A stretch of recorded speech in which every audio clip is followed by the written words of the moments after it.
Okay, Niamh, if you could have anything you want happen this episode, what would it be?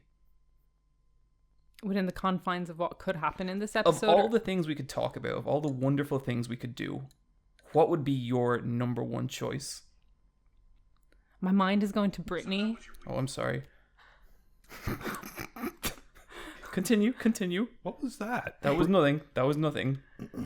I don't know what I would want to happen with Brittany, or I want her to have her life back. Me too, Brian. Me too. So hard. Yeah. What exactly happens? Because I haven't watched the documentary yet, but it sounds really sad. Well, as many Britney fans have been saying for a very, very long time, it kind of seems like Britney is in a lot of distress based around a conservatorship put on her by her father when she was in not a very good place mentally. Yeah, around 2007, 2008. Mm-hmm. And a lot of fans and a lot of people in Britney's life kind of feel like, well, if she's well enough to be wheeled out on stage in Vegas and do these extreme performances. Because I've seen footage of them. She's hitting it hard. Yeah, like she's a full-on entertainer. Every single night, just bringing it. If she's able to do that, then why is she not able? That's right. It's Brian's old school anime reviews. And today we're going to be talking about Initial D. I'm so sorry, Brittany. Okay, so what happened there is that my phone stalled out for like 2 minutes, and so I had to talk about Britney Spears, and I have all the respect in the world for that terrific young woman. But that was a bit, it was subterfuge, and now we're here, and Bryan is going to tell us not about Initial D, but the deep inner gooey center of Initial D. Bryan, hit it. So people have a nickname for Brittany. They call her Initial B. But it's not about that. It's about Initial D. Let's drift into the first subject of this hit manga turned video game license. The author of which can draw cars like a motherfucker, but cannot draw faces to save his life. When you see... And that's the thing. It's so hard to draw a mechanical, non-organic object. You need to draw straight lines. This guy could draw the straightest fucking line, but when it comes to the human form, I don't know what the fuck I'm looking at. I think it's like half human, half car. It's trying to become the car. So in a way, Initial D is about a young boy living in the mountains of Tokyo, and he wants to drift, but he can't because he is not yet a car. And so he must learn to take the form of aluminium and rubber, and hit those slopes hard, and hit those corners tight, and win Sayaki's heart.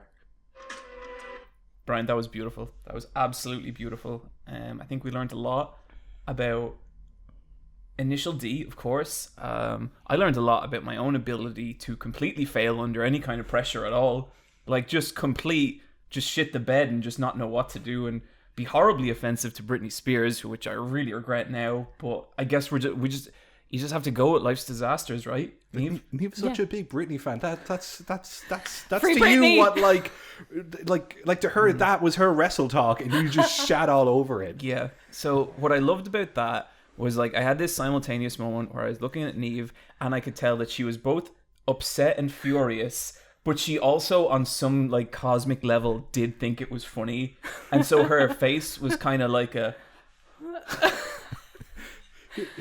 She was very mad in the present, but she could see the future retrospect of it all and how it was going to be something we could laugh off. Yeah. But right now, she's going to fucking kill you. Oh yeah. No, I'm not in good terms with Niamh right now. Look, we got 2 birds with 1 stone. We got it out there, Free Britney, and to Initial D. Is that about cars? Yeah, it's about young men in their 20s and some old men in their 50s drifting cars at midnight around Mount Fuji. So I have a friend, and me and him kind of grew up watching Dragon Ball Z together. We watched a lot of the same anime. And then one time, we'd hang out most days. And one day I was in his room, and I looked up at his ceiling. And all around his ceiling there was a shelf, and there was manga up there. And I was like, what the fuck? And I was like, what is that? And he goes, oh. And I get up on his bed and I look, and he has every volume of Initial D, and he never ever talked about it. running through the 90s. And I was like, why do you have every volume of Initial D? And he just looks at me and he just goes, it's the best manga of all time. I wouldn't argue with that guy. I didn't know how. And then I read the first couple of chapters, and let me tell you, that guy, he has to deliver for his dad's takeaway, and he has to get the orders there on time. And the only way to do it is to drift around those dangerous Tokyo mountains. I want to say Tokyo. It takes place just outside Tokyo, yeah. I'm sorry we didn't go with your zombie ideas for the intro, Niamh. It was a weak pitch, I gotta say. Bryan said it was dated, so, you know. That was what killed it for me. I was just like, you know what, if Bryan thinks it's dated, then who am I to even approach such a subject? Look, last year I watched Zombieland 2. Ooh. And I was watching it on the train, and I think I audibly said on the train, why am I watching this? Is it called Zombieland 2 Doubletap? Yes. Yeah. And it stars a bunch of actors that have since kind of done more interesting projects. I don't know how they got them back together. I guess maybe they just felt nostalgic for a period in their career when they had, you know, less priorities or less responsibilities. I guess except for Woody Harrelson, who he just needs the money. He was in all the Now You See Me movies. Yeah, he plays the bold magician, the cheeky one, the one who wears the trilby. Yeah. That's how you know he's cool. What's wrong, Bryan? I like that you said trilby and not fedora because, you know, I'm very up on my hat wear. Yeah. And like trilbies are what they actually wear. So when you see someone wearing a fedora, they're not even wearing a fucking fedora, lads. No. They're not even that clued in. I miss bronies. Bronies, never mind, it's fine. I think bronies came on my radar at some point in the last while, but I don't think there's an interesting story behind it. Oh God, Oni, please cut this out. I'm dying. I'm dying. You have to say the name of the podcast about now.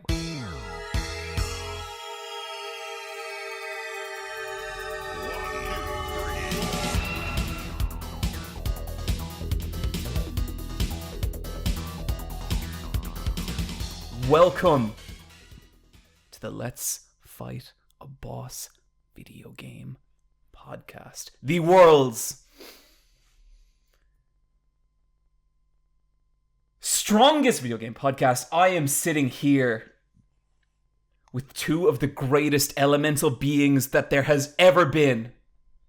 From 50,000 leagues beneath the earth, clad entirely in her clay armor, it's Niamh. Brains. I couldn't pivot. No, you know what? We recycled it. I will accept it. To my right, it's a good one. The Sky King. Running through his veins, it's solid jet fuel. Our injured comrade, Bryan. I have entered my plasma state. Nice. Bryan, you're not doing so good. No, I'm not. I had... No. You're on the way out. Guys, feeling like shit today. You know? Guys, not doing well. I had minor surgery, and it was for a hernia operation. I don't know what to call it. They like poked a bit back in and then sewed me back up. And it was a very, very simple surgery. And I went to my specialist for this about a year and a half ago with the intention of doing it in early 2020. Here we are now in early 2021, as is the way things are. And it's the kind of thing where it keeps getting postponed, and then you get a phone call going, hey, are you available for the surgery next week? And you just have to say yes, because you don't know when you get bumped up the list again. And so I went in and so I had to do a COVID test. Ooh.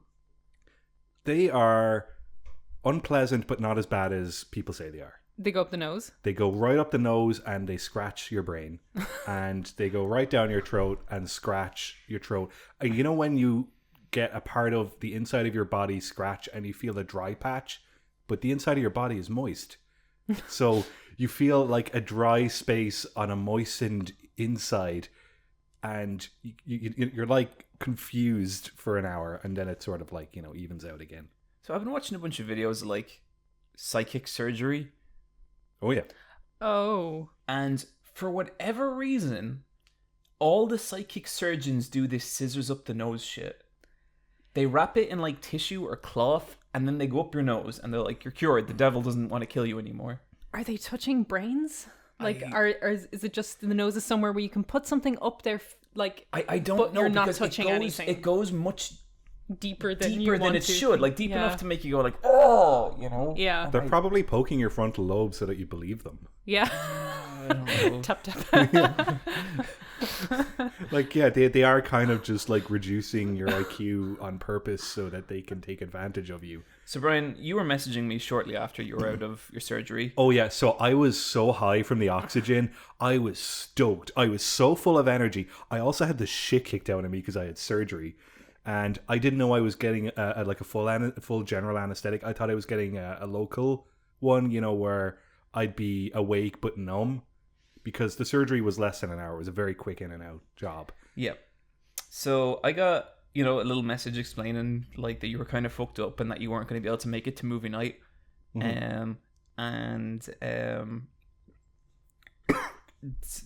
So then I'm on happy drugs now. I'll probably crash later. And then 2 minutes later, but right now they're keeping me semi-alert and keeping the agonizing pain at bay. And then 6 minutes later, I don't think I can do the movie tomorrow night. And then 6 minutes later, cool, I'm the Emerald Drift. Yeah, okay, so what happened was I entered a state called the Emerald Drift. How do you know it's called the Emerald Drift? Were you warned? Or did it just feel like an I emerald think this drift? is something Brian Okay. invented. Okay. What happened was I was messaging John and I was messaging my girlfriend Rebecca, and a typo came up.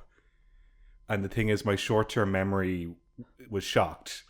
So I misspelled something that came up as the Emerald Drift. And I was like, what did I mean by the Emerald Drift? And then I was like, I guess I meant the Emerald Drift.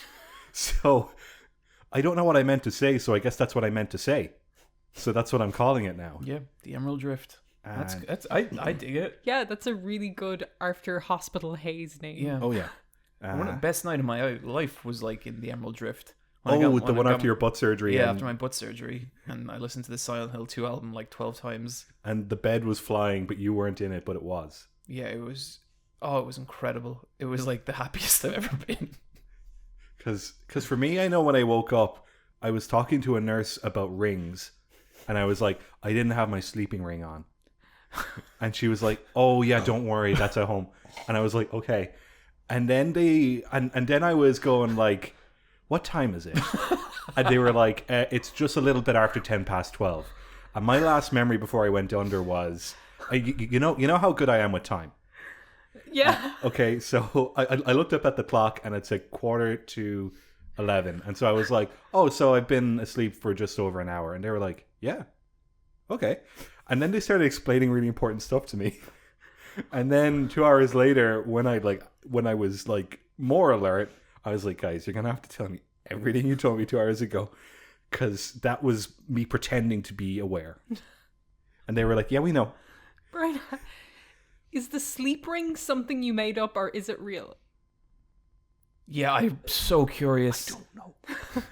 Okay, Because people you don't have a ring. People that wear you put those on to weird sleep. like rings to stop them snoring. Don't I do. they? I have one Do of they- those. So you do have a sleep ring. Does it work? No. You buy it for like €2 off eBay. It's a fucking... They're pieces of shit. Now, I'm sure some kid's granny... Do you need a sleep ring, Niamh?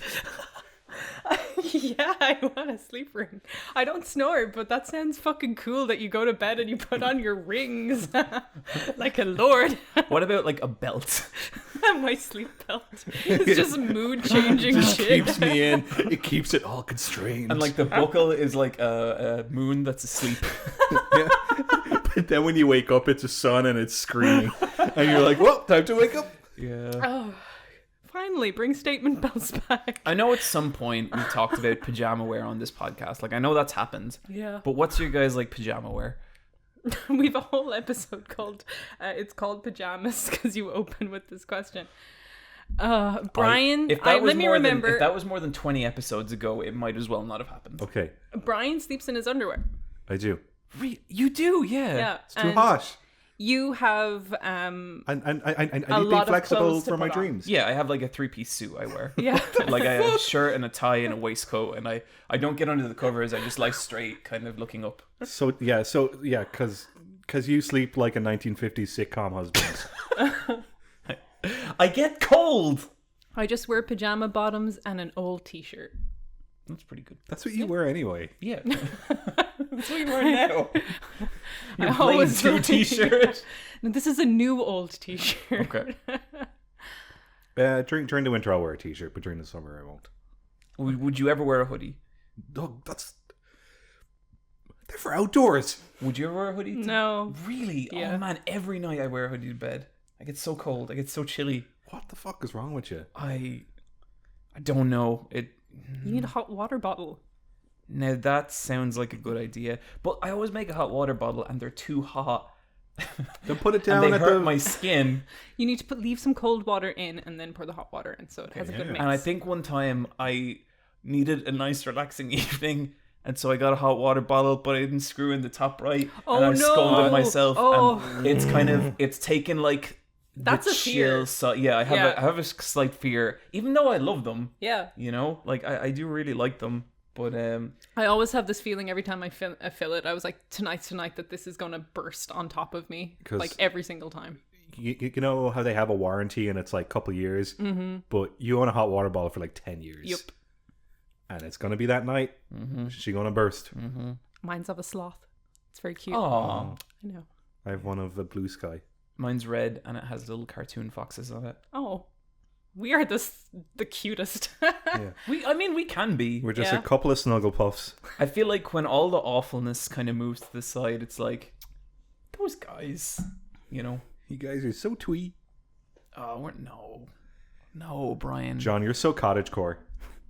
I was wondering when that phrase would come up on this podcast. John's real into basket weaving and this is not And true. racism. and crumpets. Wait, is there what? Oh, the cold cottagecore thing is really like traditional wife. Back Yeah. to the land. I never put it together. I don't know. Stonemasonry. A lot of the cottagecore TikTokers I follow don't seem racist. They just like baskets, Well, some of them are just like, I don't know, live in the country. or they must be hiding their power levels. That's what that's described as, right? Probably. When you're a fucking awful person, and Wanna they're be like, like how do we Beatrix ruin Potter. another thing? Enid Blyton, the rest of them. Is she evil? I don't know, but you just said Enid Blyton. One of them kept kids in the attic for realsies, and I don't know if it was I don't know if it was Enid Blyton or one of them. Fact check this podcast. We don't know. We don't need to search about Enid Blyton. Let's just leave that on the table. I want like an 8-episode HBO TV series about Enid Blyton. And Can it's we and just- it gets real fucked up. Can we just like start just saying shit about classical authors? R.L. Stein. What's that guy all about? He's the guy who wrote Goosebumps. What a hack. Roald Dahl, Flat Earther. Don't know. I don't think that's true. Guys, I watch Mean Girls. Finally. Wait, this isn't your first time, is No, it? of course Okay, not. yeah, No, okay. I'm not insane. No, this is an important film that everybody needs to watch every couple years. Yeah, it's a great movie. One or two choice lines of dialogue aside, holds up pretty good. Still a really good film about how fucking weird it is being a teenage girl. That movie is like nearly 20 years old now. So you know the really fucked up thing about that movie? I feel like it is nearly like there's no social media in it at all. And it's one of the last teen movies that can exist without that. And I thought that was really, really interesting. But it's a super cool movie. Like the direction and like it's really like well shot. And like the editing's super tight and it all came together very well. And I was like, oh, this is still great. I liked it quite a bit. Niamh, tell us about that thing. What thing? Oh, the movie I watched? Mm-hmm. I watched I Care a Lot, which is a dark comedy about our protagonist, Marla, a court-appointed guardian, and a card-carrying girl boss. Hashtag girl boss. Oh my god, she's such a hashtag girl boss. And she uses that hashtag girl boss energy and she harnesses it to manipulate the legal system and seize the assets of the elderly by putting them in care homes. And she has like power of attorney over them because they're deemed unable to take care of themselves. That's a good scam. It's a pretty good scam. Yeah. Marla's making bank. Oh yeah. And for the first 20 minutes you're like, right on, okay, this is fucked up, but I'm hooked. And it's like, with a scam like this, you need a whole host of cohorts. So it's not just Marla, it's the assisted care home owners, it's the GP of the elderly, and it's also Marla's girlfriend, Fran. Because Marla's not just an evil corporate girl boss, she's an evil corporate lesbian girl boss. Who wears suit jackets. Who wears beautiful suit jackets. So that's like Niamh's fucking kryptonite. So this is just like a movie about the fucking worst people in the world. Like, this woman is so evil and the whole system is so corrupt, and they just literally kidnap elderly people and gaslight them into imprisonment in old folks' homes. And they're heavily sedated, so they just sort of become complicit with the whole situation. Mm-hmm. That's really sad. Wow. Marla's played by Rosamund Pike, is that it? Yeah, Bryan? from Gone Girl. And this movie kind of like has got like fake Nine Inch Nails and Atticus Ross. yeah, and has kind of like a tempo where you're kind of like, you're watching the villain of the story, but you're kind of rooting for their badness, and you want to see how low will they go. Yeah. And it's a lot of bad people. Rosamund Pike's Marla meets her match when she meets Peter Dinklage, because she thinks she's found a cherry, which is an old elderly woman who's super rich and who has no living relatives. But this woman does have a living relative who keeps himself off the books, and for good reason, because he's not someone you mess with. And Peter Dinklage's character comes into it and is just as evil a force to be reckoned with. I think it's in the second scene they show him where he's at his desk and they're showing him the latest shipment that's come in off the cargo ships, and you're like, okay, this is some season 2 Wire stuff. All right, this guy's fucked up. He's a human trafficker. So no one's good in this. The movie's just like, no one's good. Everyone's bad. You were watching the worst people be horrible. And then it's just, I was entertained for the entire time, because it's just a run of people trying to one-up each other, trying to scam each other out. It's scammers trying to scam each other and trying to regain control to the point that they kind of know they're losing. The house is already won, but they're still going, kind of thing. And I found it really entertaining to watch. You were saying before the podcast that people hate this movie. I think people really hate it because it's about hateable people. But it kind of has a weird vibe. Like, Bryan, you were saying, it's really well acted, but it's also like, it's schlocky as well in places. Yeah. And like the script kind of doesn't, like, the script isn't intelligent, but the way the characters, the two main, like, you know, the way the protagonist and antagonist talk and work with the material, like, heightens it. Right. Yeah. No, I get that. But the film isn't very well crafted in places. It's a solid 3 stars. Yeah. Like, you will watch this and be entertained. But is this the kind of thing where it's like, this is the best 3-star movie you will watch this year? I thought it was great. I think this is the making of a cult classic where people watch this. Yeah, like to me, to me, this had like the energy of like Mommy Dearest or Showgirls. Yes. Where like, I'd love to see this in a cinema with gay men screaming. Yeah. Because Mommy Dearest and Showgirls have very different energy to me.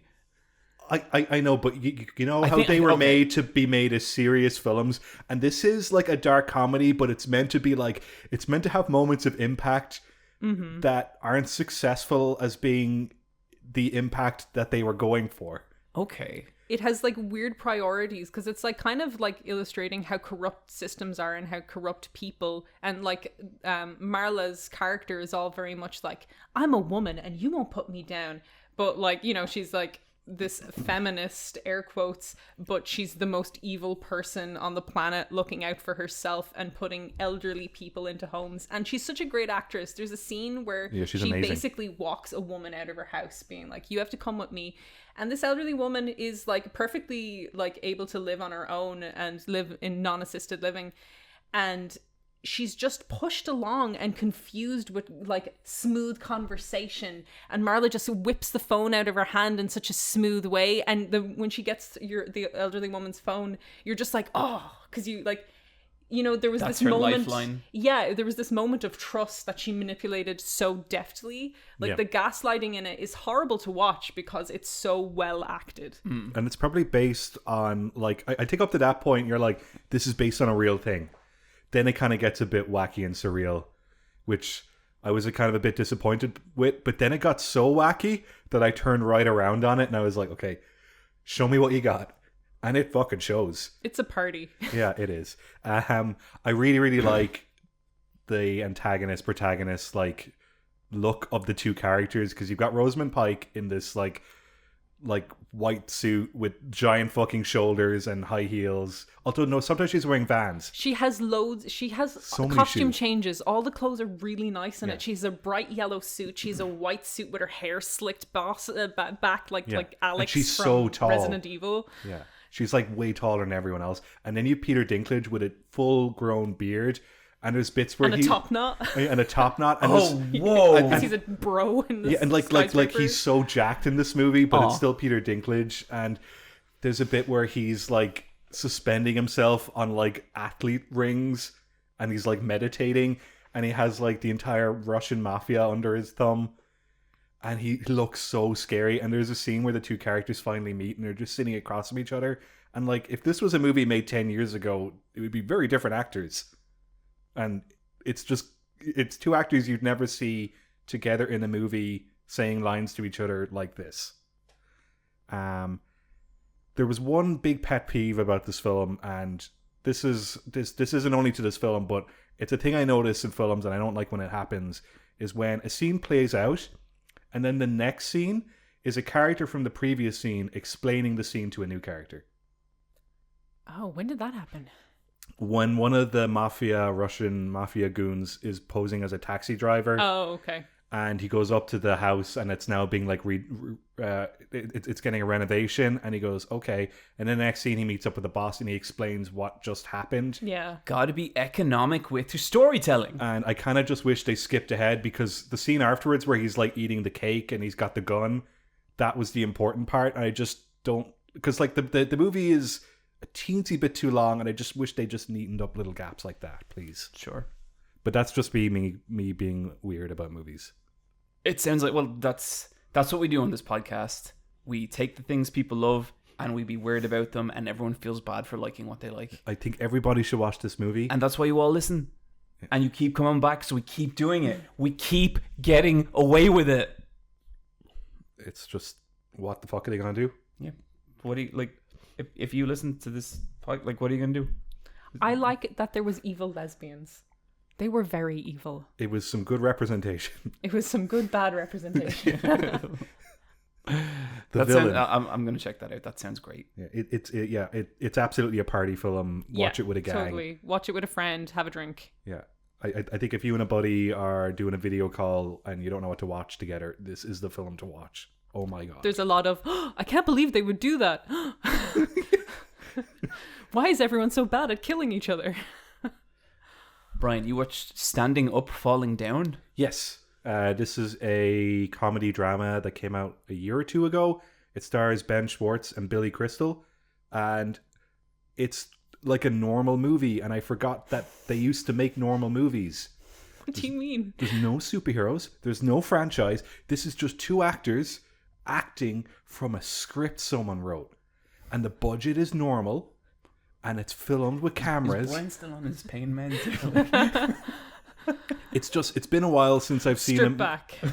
But like, this is a movie with like I guess, well, like I guess Billy Crystal isn't as famous as he used to be, but like he was an A-list Hollywood actor, and Ben Schwartz is in everything now.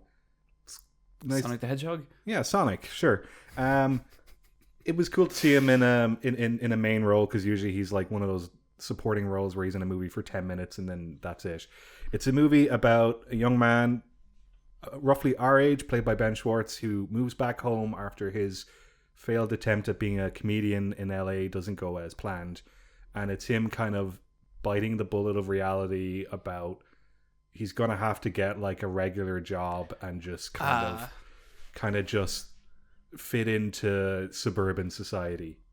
I love those movies. I'm always like, gaze into my future. Yeah, and so there's kind of bits where it's like you kind of have to have different goals in life and celebrate different victories and consider them the success, because whatever success you had measured out when you went out on this goal in your early 20s wasn't attained, but there's still stuff you learned about yourself. And so it's about a character kind of coming to terms with that. But he befriends Billy Crystal's character, who's a alcoholic dermatologist at a pub or at a bar. And the film is mainly about two men, one in their 30s and one in their 60s, forming a friendship.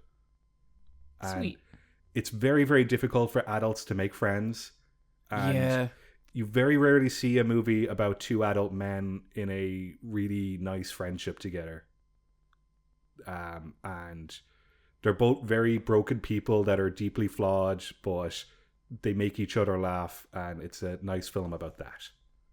Cool. And I haven't seen Billy Crystal in ages, and I think the last couple of things I've seen him, it's just been him voice acting and stuff. And he's still a very funny man. And it's kind of cool to see, like, someone like Ben Schwartz is obviously a huge fan of Billy Crystal growing up. So it's kind of cool to see a younger actor work with a more kind of legendary actor, and they have a great dynamic. And there isn't any kind of real conflict between the two of them where you can kind of tell, like, maybe one actor thinks they're better than the other. It really seems like they're just bouncing off each other, and there's a lot of improv, and I don't know, it was just nice to watch a normal movie. Yeah. I like when you can tell actors are having fun. Yeah, Yeah, totally. Guys, I watched Unpregnant.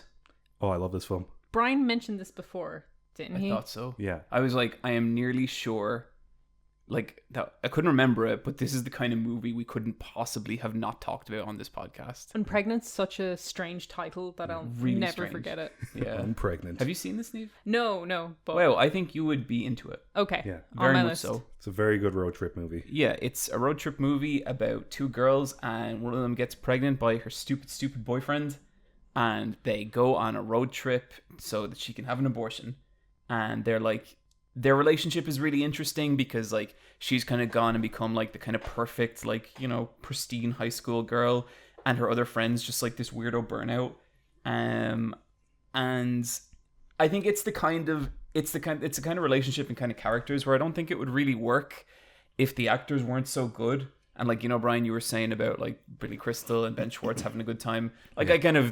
that's my mind immediately went to these two because I just felt like they were having such a good time. Oh, yeah. And, like, it's the kind of film where, like, I'd nearly want to say there's a bunch of improv in it, but I don't know. It just, that's what it feels like. And it's really fun. And it's, like, it's a really sweet movie about, you know, the pretty difficult topic, at least to portray in this kind of way. But, like, it's fun and it's funny and it's lighthearted, and it was very clearly made with the goal of walking young women through what this process would be like if they had to get it. And I was really touched. Like, I think it's a really valuable, good movie. And there's some stuff in it I just don't want to spoil because it's really fun watching the reveal. But I'd be kind of shocked if you didn't at least like this movie, Niamh. It's on my list. That's the two of you guys who said really like great things about it. Yeah, I just, it was like aside from all just the good shit it does, it was also like, you know, an hour and a half, an hour and 45 minutes where I just didn't think of anything else. Just had fun with the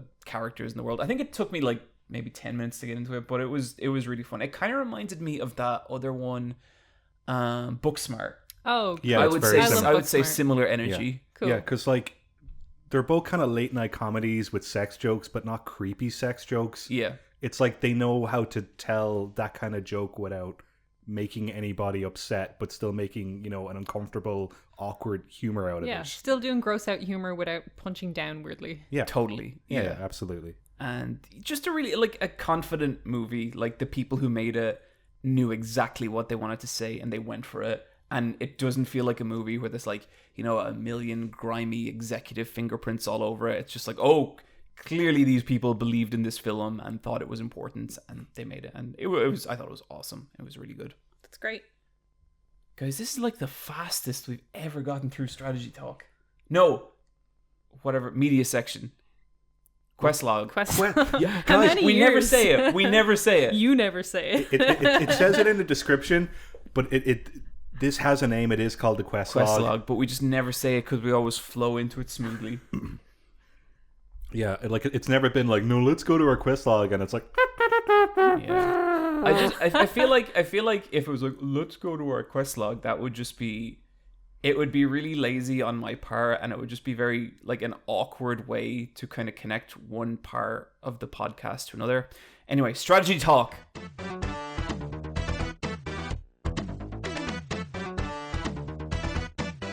Little meta podcast humor there for you folks. it might take me about 10 minutes to get the joke, but I'll get there. A lot of my jokes are pretty high concept. People don't get them, and so they don't laugh.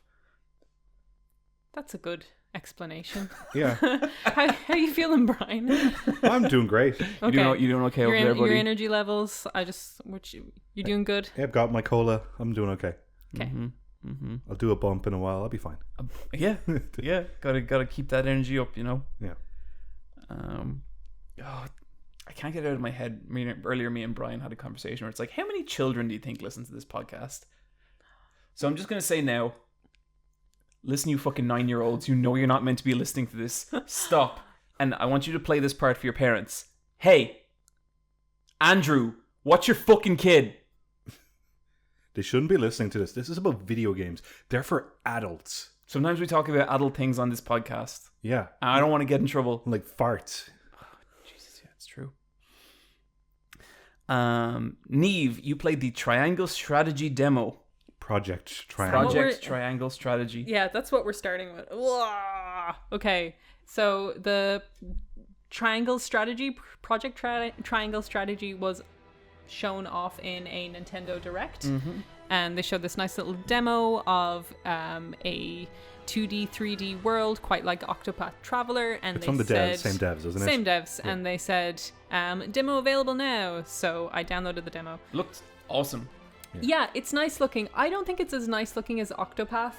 I think Octopath had a way clearer vision, but this kind of has the same blend. Because this is isometric, because I played a tiny bit too, and I immediately had to tilt it out of the isometric angle and make it more lateral. Yeah. So that was my issue. The camera's kind of weird in it. So this is what I thought as well. I felt like there was something where I was like, I wish I could tilt the camera just another 20 degrees. And because it wasn't really framing the action in a nice way, but I also found it made picking units quite awkward. Yeah, because I think the big draw of this one and what they showed in the demo is there's a lot of verticality. You can put your units in different places. And I remember selecting, this is a tactics game where you move tiles. I remember selecting one of my characters and it dropped them like we were on a bridge, and it dropped them down the side because there was a little path along the very bottom, but the camera just did this hop to get down there.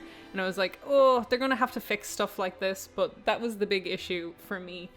It's not like Octopath in the sense that it's not a team base. You're not a team fighting an enemy. You're on a grid, more like Fire Emblem Three Houses. The characters seem cool and their abilities seem cool. Yeah.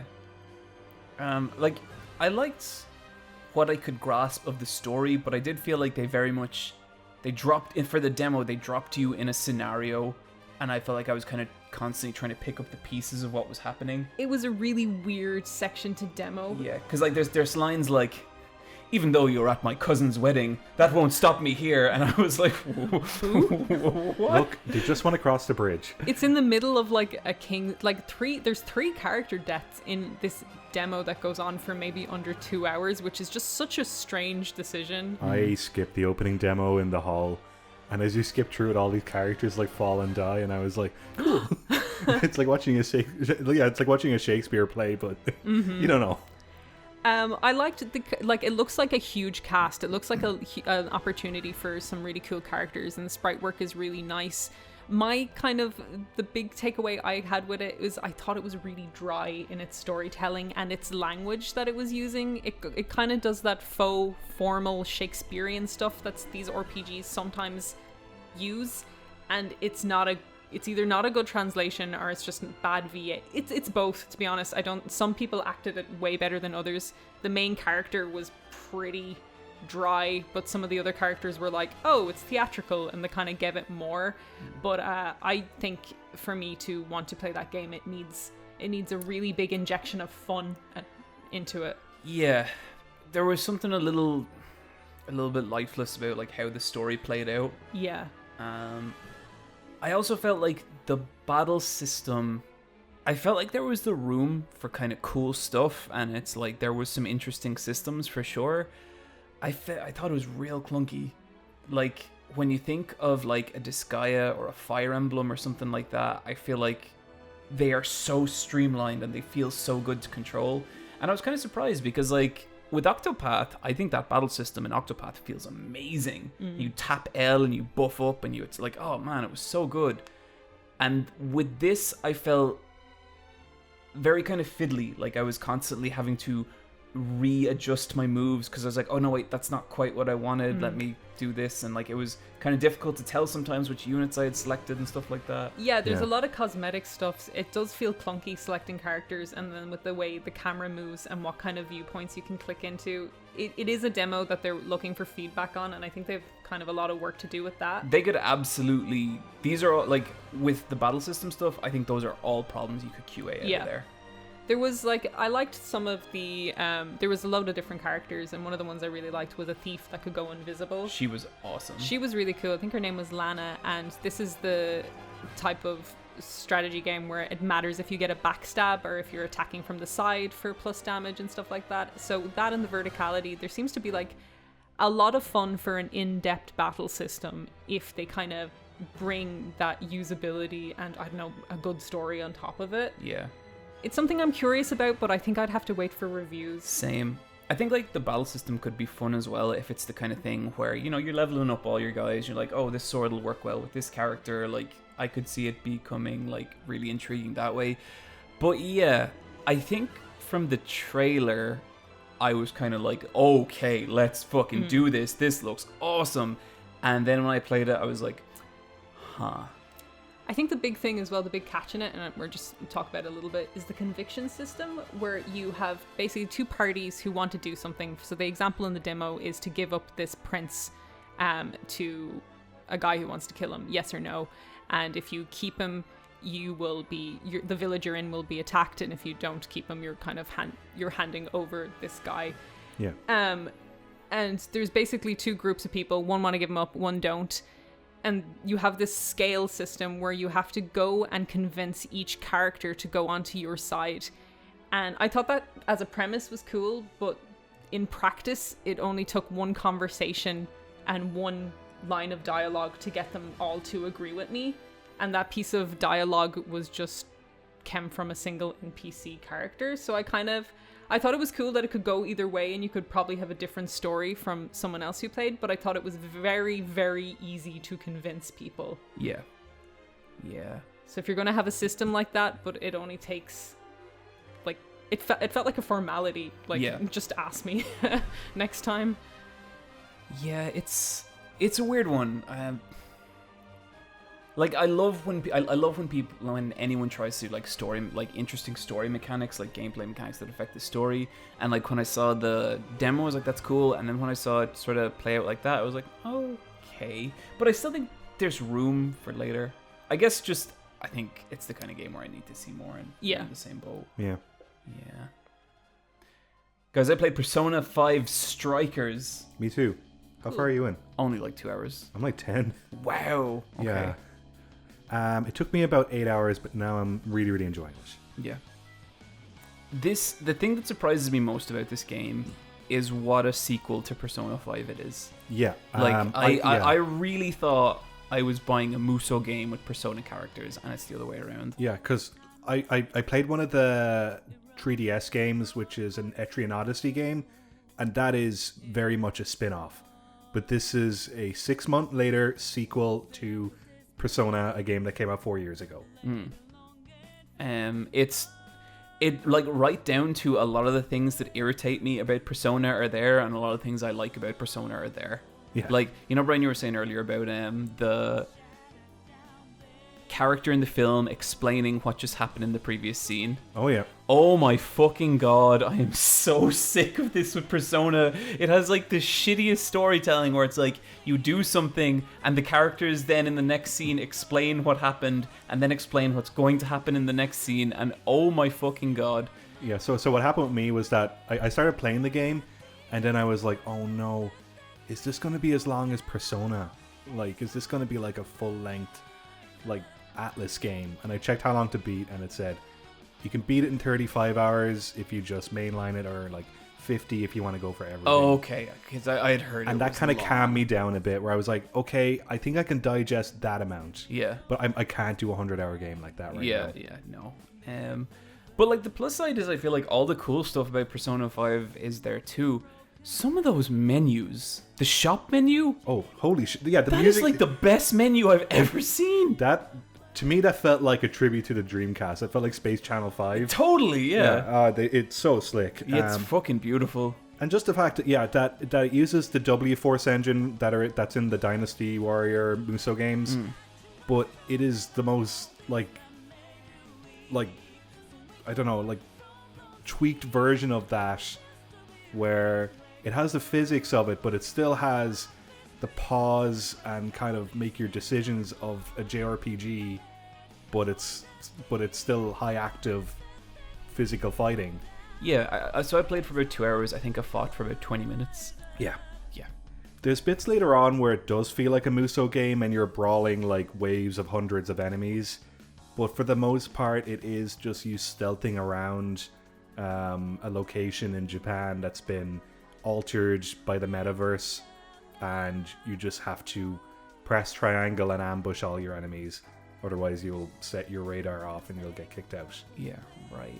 It does have some nice like tweaks from the previous from the mainline Persona games, where that you can leave a metaverse dungeon and it doesn't advance the day forward.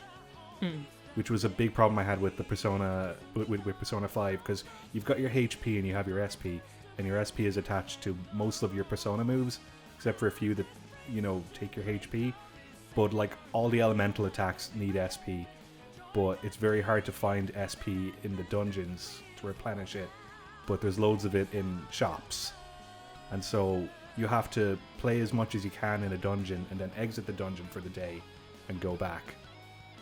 But this kind of has that quality of life feature where you can dip in and out and you're not going to lose anything, because the story is fixed to a day routine, that certain events happen on a certain day no matter what.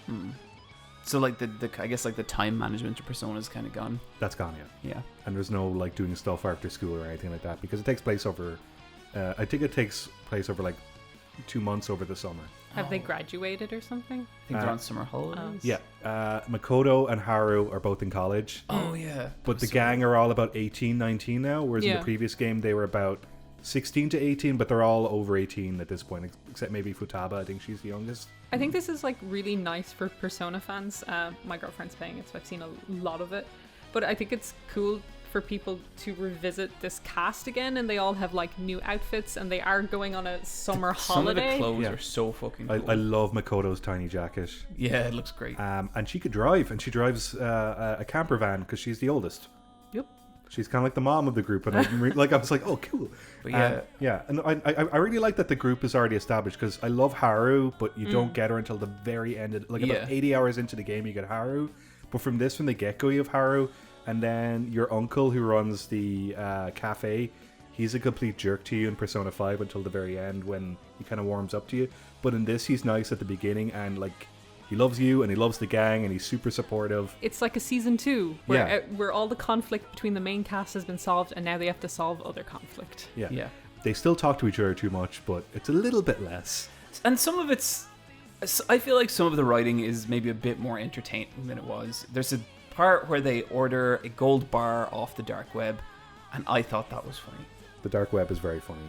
Yeah. Because of course they do. Yeah, because they make friends with the internet. Yeah, they make friends with the internet, who's basically like Siri, or like, what's the Amazon Alexa thing? Yeah. But she's like a prototype that was buried under and I guess they keep mentioning a tech company that's sort of like Google or whatever. I think it starts with a Z. I'm sure the twist is that they're going to be the evil ones all along, because Bryan, get out of town. the storytelling in Persona I know we get wild on this podcast, but there has to be a limit somewhere.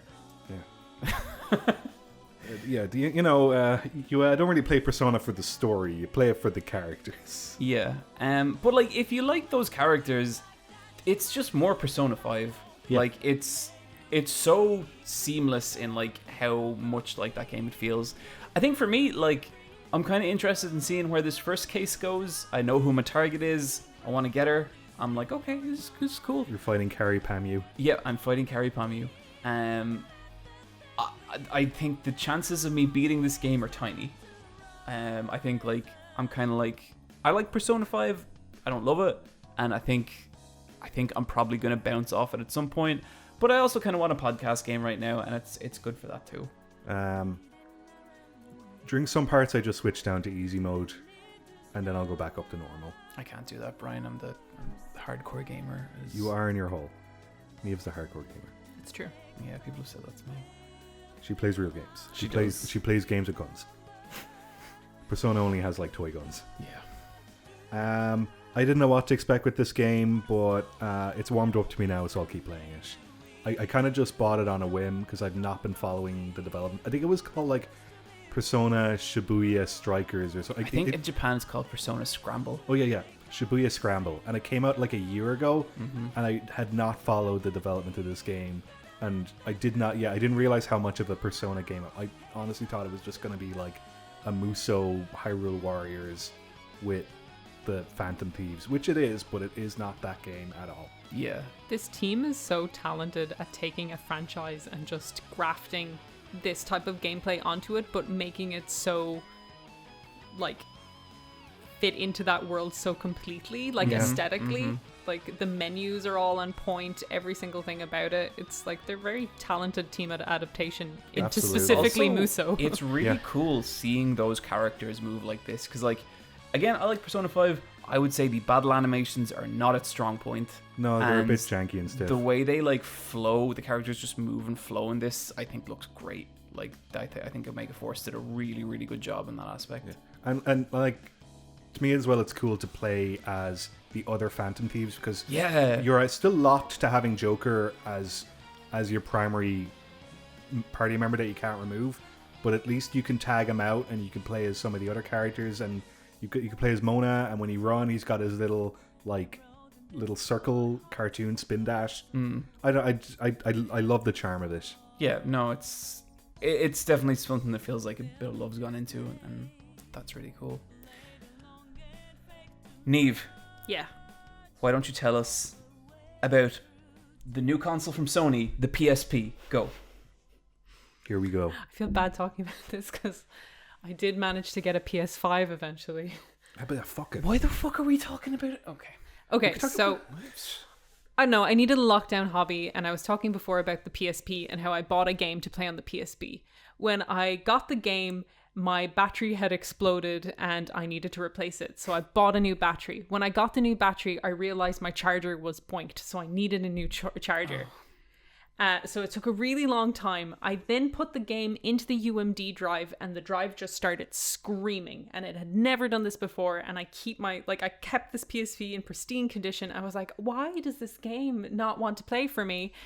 So I just decided to hack my PSP, and it's something I've always wanted to do, but before, in 2008 when I first had my PSP, it was a very hard thing to do, so I had bought a hacked version that I used to have as well. But now anyone can hack a PSP. It is so easy. You no longer just need the old version. You can do it with any version of PSP on any firmware. Nice. It takes about an hour.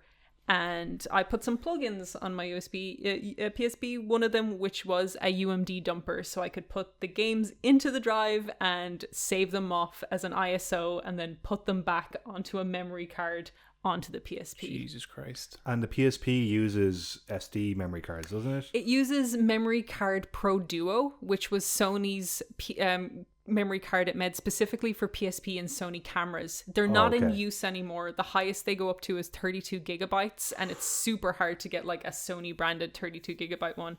But what you can get is an adapter that you just put in a micro SD card into perfect. it, and you can get up to like 64 gigabytes with those card readers. So I have my PSP hacked with custom firmware on it permanently, and I have this ISO dumper. But what I also added to it was a screenshot button with another plugin. And that's just been a really fun thing to have on the PSP, because obviously a screenshot button is such a modern kind of convenience. So I've been playing some older games that I had or that I'd missed out on, like Silent Hill Shattered Memories, which John has spoken really highly about to me before, and I've been playing that, and I've been able to take screenshots of it, and some of the screenshots for that game specifically have corrupted in a weird way, and they kind of look cool because that, Oh, rad. yeah, like, and it's the one game where they're corrupting for some reason, and The game is haunted. Konami know what you're up to. that's like this super haunted game that opens up with like this like little like warning: this game plays you as much as you will play it, and you sit in front of a psychologist and it asks you a whole pile of questions, and one of the questions on the end of it was like, have you ever cheated? And I ticked yes to see what he'd say, and he goes, oh, I see that you've cheated. Okay. And I was like, Okay, those, like, the psychology bits, like, it's such a hokey idea. There's something about them that makes me uncomfortable. it works. Like, it reminds me of stuff of like Man of Medan and like Until Dawn, but kind of like it works in a real way. I like, it's been a while, but I think I can remember that's like the psychiatrist performance being weirdly good for a PSP Silent Hill game. All the performances are weirdly good, and this game looks weirdly good. Like, it has this, like, you're going around with a torch in this like Silent Hill village that's just been abandoned, and you're walking through empty food shops, and you just have this circle of like really white light. It looks great on the PSP screen. But like, the psychologist did this other thing that I thought was great. He gives you a coloring in page of a house with a car with a couple in front of it. And I was like, I'm making my Barbie dream mansion. So I colored everything in pink and purple. And then the next scene, you go to this house, which you've identified as your house, and you ring the doorbell, and a guy comes out in a pink shirt. And the house is purple, and the door is pink, and the mailbox is pink as well. And I was like, oh, it's my house. And then your character The game plays you as much as you play it, Niamh. And your character's like, this is my house. And the guy was like, whoa, buddy, this is my house. And it was just like, it was a really good moment. And there was one bit I thought was kind of weird. Like, I really like the character of Sybil Bennett. I just think she looks cool. And I really didn't like the redesign in this, because she just kind of looked like kind of like a librarian, but like a sexy librarian design. That's your fault, Niamh. Hell yeah. It's my fault, because they picked the Sybil design based on what you do in the game, and I was looking at the booby posters on the wall because I was screenshotting them. And the more you look at the booby posters, Niamh, are we gonna talk? Are we gonna fucking talk here? I was like, ooh, I'll do some cool corrupted image art based on this game. And then the game was just Sure, like, Niamh. Let's fight a boob. Here's sexy Sybil for you, Niamh. Titty Master Niamh at it again. Yeah. Boobing it up. Oh, I don't even know what those look like, because I got all the non-pervy designs, because I was enjoying the story, Niamh. I was never breastfed. I don't know what they are. John nearly choked. I'm just so innocent. I don't know. What's a boob? You mean the birds? Because in my mental dictionary, I only think of the flighting, the flightful animal, a booby. Ah, yes, the blue tit. Yes. Yeah, so Why PSP. do you think you'd need to objectify women? Niamh just Why is doesn't. that a I was for art. Niamh thinks women are beneath her. I try. Stop doing this. Okay. I keep putting my hand. In fairness, me and Bryan are walking you to the river. You're the one who's fucking diving in. Yeah, I keep setting Niamh up, and I just keep putting my hand on my face because I'm like, here we. But it's been a really fun time to go back to the PSP. There's such weird and good games on this. Oh, yeah. Like Final Fantasy Tactics is on it. Tactics Ogre. Yeah. Oh, Tactics Ogre. Like, I've never played one of them properly, but I've always been like, I bet I'd like that. The original Danganronpa games are on it, 1 and 2. There you go, RPs. Niamh. And Black Rock Shooter. There's so many Hatsune Miku games. There was a game I sent you. What's it called? Knight's Crown? Knight's Crown, yeah. Which looks like a Vanillaware game that never made it out of Japan, but someone fan translated it. Yeah. And there's some cool stuff as well. Like there's a PSP Yakuza exclusive. Yeah. Those look really cool. Yeah. Like I think they're all pre-rendered backgrounds, and so you're experiencing Camera Roadshow is like these really nicely done, like fixed camera angles, and it looks awesome. It looks great. It was like, wow, okay, this is just a Yakuza game. And there's a fan translation of that. So what I'm getting at is I'm having a lot of fun with my PSP in 2021. I've put a lot of games on it, and I've been just playing with plugins. I've gotten to the stage now where I want to try and fix my drive, so I'm going to replace the shell of my PSP and just open it up and replace that. So I've done the software side, now I want to do the hardware side. But it's been a fun little hobby. If you have a PSP buried somewhere, I think it's worth digging out and maybe trying to stick some ROMs on it. There's YouTube videos that explain how to do it.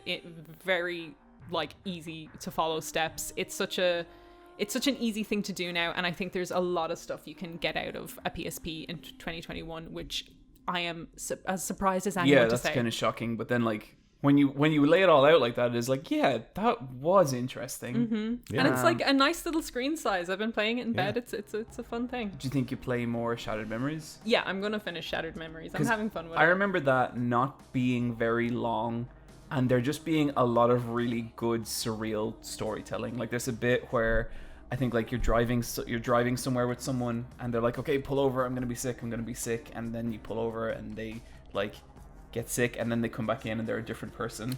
And, That's cool. And the guy's just like, what, who, what, and it's like, Harry. And I also remember like the ending of that game, and like they go for some stuff, and I thought it was really cool. Is this a prequel? Is this like, or is it just like an alternate universe? Because it's like a manipulated retelling of the original. Okay. Where your reality is distorted. They justify what it is in a way that I think is really that I thought was really cool. The chase sequences suck. Yeah. Feel free to just pull up a guide and just slip right by them. Yeah, because it does the thing where like time is frozen in ice or something. Yeah, and like you have to run through the door. Oh yeah. I remember using the little bits. using the little thumb pad on a PSP to do those are not fun. Not a good time. I remember John playing it on the Wii, and he had to like wank the remote to get out of there. Like we did play it, didn't we? Yeah. In my old bedroom in my parents' house. Yeah, and we were going so hard with that remote. Oh yeah, man. Okay. PSP. I also just gonna, as we're on the Sony talk, I got a PlayStation 5. It's been really hard to get one here. I thought coming into the new year there would be kind of more stock, or scalpers at least would be dealt with in some really if you had told me in way. December I still wouldn't have one by March, I would have been shocked. Yeah, like I've been actively trying to get one, and I finally was able to get one. If you're in Ireland, I really recommend the PS5 _ updates. Is that it, Brian? I'll check it because I was actually on this site. It's a really good Twitter PS5 account. _ Ireland. Yeah, sorry, PS5 _ Ireland. It's and a it's just really a stock good alert. Yeah, it's a really good Twitter account run by someone who's just basically stock alerting all the different places in Ireland. Currys are doing walk in, put your name on down, like he's like Amazon and Smiths up and that stuff. Yeah. Was finally able to get one. Got my PS5, have it all hooked up. First thing I think is, ooh, it's a very ugly console. I knew it. I fucking knew it. It's a fucking air purifier. It's like, I kind of thought it was fun when I first saw it. Yeah, like, I think we all had that reaction where we were like, meh. But it's so cumbersome. You're gonna have to like move a couch. Yeah. Michelle's so pissed because like she knows how big it is, and she's like not happy. It's so big, and when you're in a small space, it's like it's a problem. It's like it's so big, it's a problem. And then I'm looking at my Xbox Series S, which is so neat and respectful of my space. It's Smart just console. like this thing. It's massive. This is one of those consoles that once they put out a Slim, I'm Gonna upgrade that. I'm gonna upgrade it. There's nothing really to play on it right now. That's I played the maiden demo for Resident Evil 8, and it looked beautiful.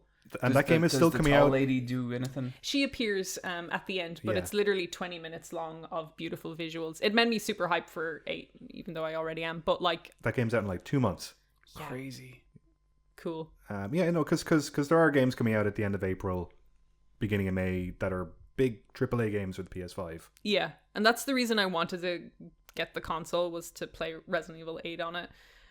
But yeah, it's nice to finally have one. But then the reality of owning one right now is really like, what should I play? Yeah. And what's the thing about, because it'll play PS4 games, you were saying about the saves? It'll play your PS4 games, and if there's a PS5 update, you can update them. It doesn't carry saves, because I thought I'd continue my Yakuza 7 playthrough on it. Yakuza 7 save does not carry over. I've heard. So I'm gonna have to go back to PS4 to finish off that, because I'm nearly 40 hours into that game. I'm not abandoning that save. And so, for example, putting in the disc of Control into a PS5, does it like install a PS5 version of that game locally? It's hard to tell. I didn't do it with Control, because Control were giving away still the copy on PS up until the other day. Yeah, on PS Plus. So I got Control that way again. But I did put in the Yakuza 7 PS4 disc, and it recognized it and let me download it and play it. I don't know if it was a PS4 version with the view to upgrade it to a PS5 version. I was looking through menus and couldn't see where it specifically delineated what I was downloading, but I think it was a PS4 copy. Yeah, I'm just really curious, because we should talk about Guilty Gear Strive beta next. No. Why not? Because I need to leave that to the end. Whoa. Anyway, the online purchase of that is very attractive, just because it covers the bundle for both systems. Where I was like, if I buy the digital copy, I'll have it for the PS5 later. Yeah, there's that logic. There is that logic, but I wish that was easier to find the PS5 versions. I think you should put in a disc and it goes, okay, this is a PS4 game, here's the PS5 version. There's no reason they shouldn't do that. Like, it's ridiculous. Yeah. And I think the only reason I have a feeling that Sony implemented the like upgrade paths for that very late into the PS5's life cycle, because they realized that's what Xbox are doing, and Xbox had been working at it the whole time. So it's got some weird DRM where it's kind of hiding stuff from you. Yeah. And I've heard that a few times, that people are just like playing PS4 versions of things on the PS5. Yeah. Do you think, I guess, like, out of what's out right now, do you think there's anything that you're going to play soon? I'm going to try Demon's Souls. Here's another thing. The price of games is just astronomical. Like, you go to see Demon's Souls on the digital library, and it's €80. This was a $79.99 one. What the fuck? And I'm like, I'm not fucking playing that for Demon's Souls. Are you kidding me? So no, I wouldn't pay that for Demon's Souls. Some launch game hype prices. Yeah, so I went online to some stores to see if I could get it cheaper, and the cheapest place I could find it was eBay for $50. So I think I'll just buy it off eBay, play it, and then resell it again on eBay. Because a few people are looking to get games right now, but I don't know, when your options are like Watch Dogs Legion, Demon's Souls, and like Assassin's Creed Valhalla, kind of as the kind of big ones. I know there's other ones. I don't know. None of that sounds attractive enough for me to spend that type of money on it. Like, it's just crazy. Yeah, no, it's infuriating. Because like they're just price matching the price in dollars, but it does not translate into the same thing. No. And I think stuff like that makes stuff like Game Pass look way more attractive. Totally. Totally. But yeah, played Astro's Playroom as well. Oh yeah, that's brilliant. They really use the controller. I love like the little things where you run on the grass and you get a crunchy feedback in your hands, and then when he walks on metal and you get the tappy feedback. Little things like that. Amazing. Yeah, that controller, the DualSense, is kind of where I'm feeling the power of the PlayStation 5 right now. Yeah. Like, that's the big difference. I really, really hope that like third-party developers keep that in mind for the entire duration of the console's life cycle. Yeah, I hope this isn't the kind of thing where like a year or two in, nobody's doing anything with it. Yeah, because like I appreciate a good Rumble. Yeah, he's playing a spooky game. Starts shake. What is that? It's good. Guys, I played a spooky game. What spooky game? I played Little Nightmares. Oh my god. 2. This is a sequel to Little Nightmares that came out, like 3 or 4 years ago. 3 or 4 years ago, yeah. And came out 2017, at the end of 2017, I think. It's interesting because I feel like with a game like this, you can either really try and like change a lot of what it was, because in a way Little Nightmares was kind of like its own I say perfect, but I just mean that it was executing what it was doing very, very well. I felt like that game knew what it was, and it did it well. And so, like, are they going to go a different direction, or are they going to try and do it better? And it is the same game. It is like, it controls the same. It's the exact same style of horror. You're this small little character, and it's this kind of puzzle platformer environment where you're frequently sneaking around these just big giant monster people. But I think one area that they've really upped to is kind of just like the visual fidelity of the whole thing. It is fucking stunning looking. Like, Niamh, you were messaging us earlier. Yeah. This is the first game I've played on the PS5. Oh, my first thought was like, I want to see this on a PS5. And I think I Yeah. messaged you like straight away, Bryan. I was like, don't get this on the Switch. Like, Yeah. Okay. Yeah. It's I will definitely play this game. It is beautiful. Like, it is such a gorgeous, like, oppressive, like, dank atmosphere, but rendered just so beautifully. Like, everyone who's worked on this is so incredibly talented. And, like, it starts off and you're like this little small kind of child, but you're not a child, you're just a small person in this And kind of I think you're a big person child. world. Do you still have the big kind of yellow artifact- raincoat? Yeah, but like, it's like things aren't scaled properly. Like, you're no. like, it's like a kind of a way more imagined adult world, and you're a much smaller person trying to navigate it. And I never played the first one, but the moment I was like, oh, okay, they're doing real horror is maybe like a few seconds in, you just find a liquefied body, like just a corpse that's been rotting for ages, that's just wet and full of flies. And I was like, okay, this is a very much a horror game. This isn't like a cutesy horror game. No. Like, it's really fucked up. Yeah, it's extremely fucked up. And it's interesting because, like, that bit aside, they actually don't lean on gore very often. No, like, it's gore that's in the background, and this wasn't gore that was there to shock me. It was just like, oh, things are dead. Like, things are dead in this environment. It's rotten aftermath. Yeah, something happened here. Bad things are happening in this world. Yes. I think one thing I really love about the environments is, like, the way this game works is that you move from environment to environment, and every environment is, like, owned by some kind of giant humanoid monster. Yeah, because the previous one was like, this is the kitchen, this is the living room. Yep. And what I love about the environments is they're all really hyper specifically tailored to the anatomy of this monster. And so, like, if a monster can, like, extend its neck really long, everything will be positioned so it can kind of, like, look up at high places and all this kind of stuff. You know, like, if a monster crawls along the ceiling, everything's going to be arranged on tables so it can reach things, like, from the ceiling and all this kind of stuff.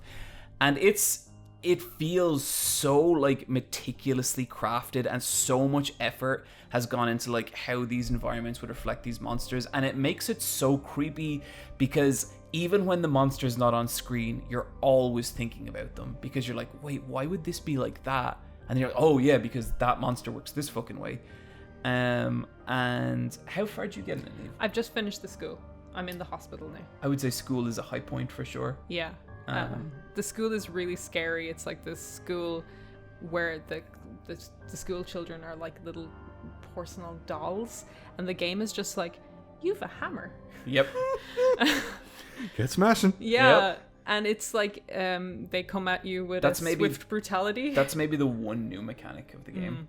And it's scary. And there was some, I actually wanted to ask you about the Ps5 loading times, because there was some frustration I had with lining up a hit with those little enemies running at you. Yeah. Where I had to redo things, and the loading in the PlayStation 5 was really fast, and I was thinking, if this took any longer, it might be less fun.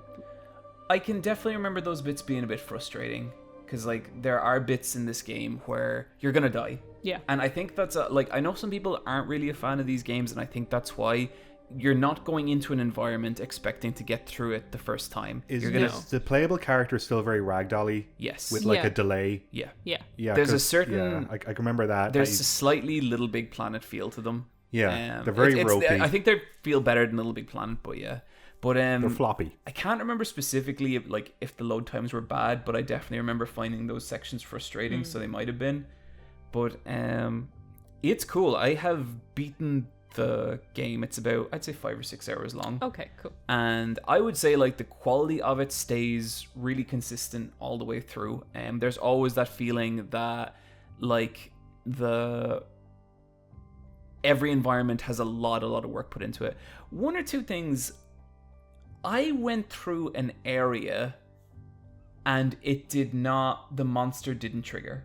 Oh dear. Yeah, and I don't know. I don't know the reason it was because I finished the game and then I was like, okay, I need to refresh myself what's actually happening in some of these sections because the ending gets very like reference to the first game and stuff. And I went back and I watched like Nitro Rad's review of it, and he was at a section where basically there was like he was in like a factory of giant mannequins. And whenever he shone a light on them, they would stay still. But if they weren't in the light, they would come after him in a way that looked really cool. In that room, for me, they didn't do anything. That's a pity. Yeah, and I was like, oh, that looks fucking cool. Did you just walk through that section then? I might have just been too much of a pro gamer. Wow. So I guess their behavior animation never loaded in, and they were just in placeholder. But they weren't T-posing. Yeah, they weren't T-posing. Like, I didn't notice anything was wrong, but they didn't activate for me either, you know? And I think that would have been such a good scare.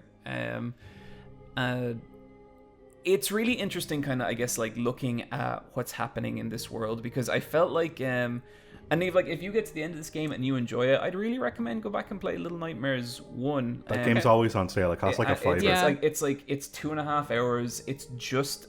It doesn't look as nice as this game, but it's just as like meticulously put together. Cool. And like the end of it is like amazing. Like the end is really, really cool.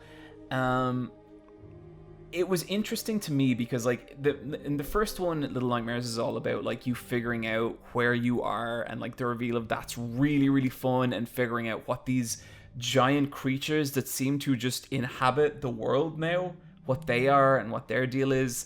And Little Nightmares 2 kind of takes like it sort of further in that you start to realize that there's these big, horrible creatures, but there's also something else in this world preying upon them.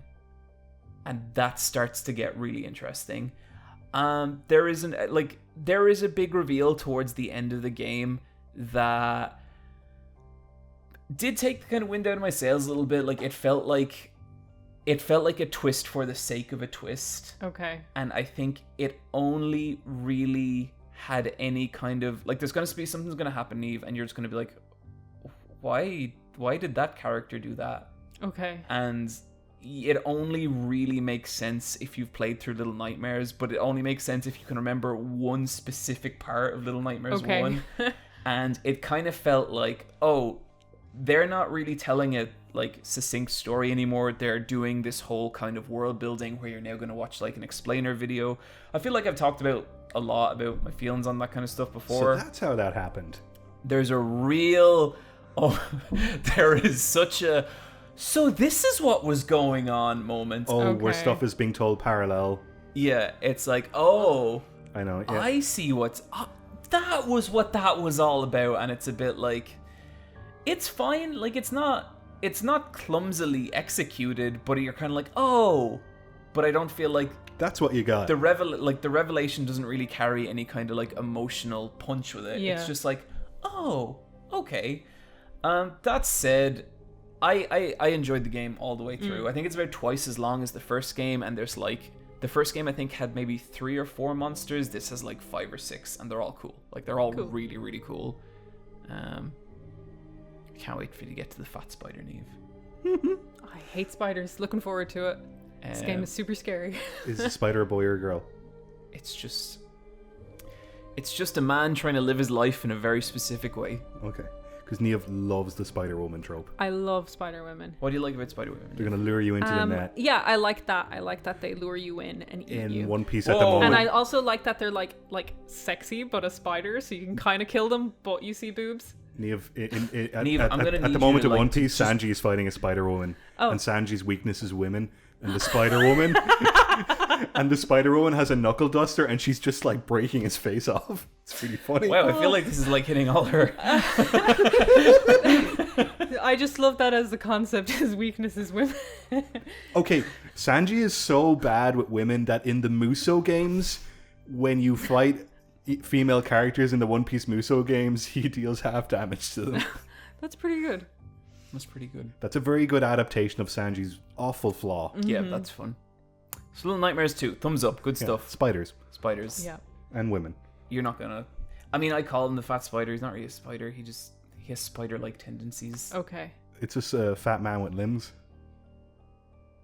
You'll see. Does he burrow? No, he does crawl, though. Oh. Yeah, he crawls like a motherfucker. And he's so angry.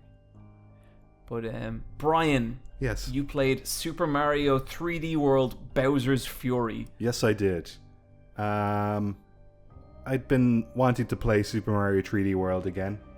Nintendo does that thing they do where they're like, hey, here's an old game. 'Cause that's They're all like, we got. hey, €60. 60 €60. And I'm like, you can't do that. And they're like, we can do that, and you're going to pay for it. And I'm like, that's not true, as I take out my wallet. Oh, yeah. Every fucking Yeah, time. and I do it.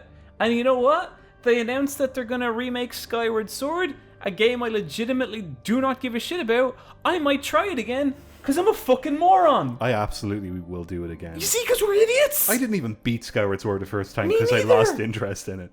But this time I will. Oh, well, you know, I've beaten every Zelda game, so maybe I should give this one. Maybe I should total pay €120 for a game I don't give a shit about. Yeah. Anyway, I guess the incentive of this is that it comes with an extra game that I guess is pre-installed DLC, and it's called Bowser's Fury. This game takes about 2 or 3 hours to complete the story campaign of, and then about 5 or 6 hours to 100% it. I sat down on a Saturday morning, and by the end of the day, I had 100% completed this game. Because that's where I was in my life. And that's what little Bryan needed. This is what Big Bryan owed little Bryan. And... anything for little Bryan. Anything for that little fucker. And I enjoyed it. I thought it was a lot of fun. I liked that you're playing as Mario and you're solving a weird emotional problem, or like a weird domestic problem between a son and his dad who has anger management issues. And there's no rescue the princess bullshit or anything like that. You just fall into an alternate universe where you're just on an archipelago of like a string of islands, and it's all covered in this like paint tar, and Bowser has turned into a kaiju, and you just gotta do some Mario Odyssey style missions, which they're better than... It's not the fucking phone game design of Mario Odyssey. Okay, I think we need to talk... Okay.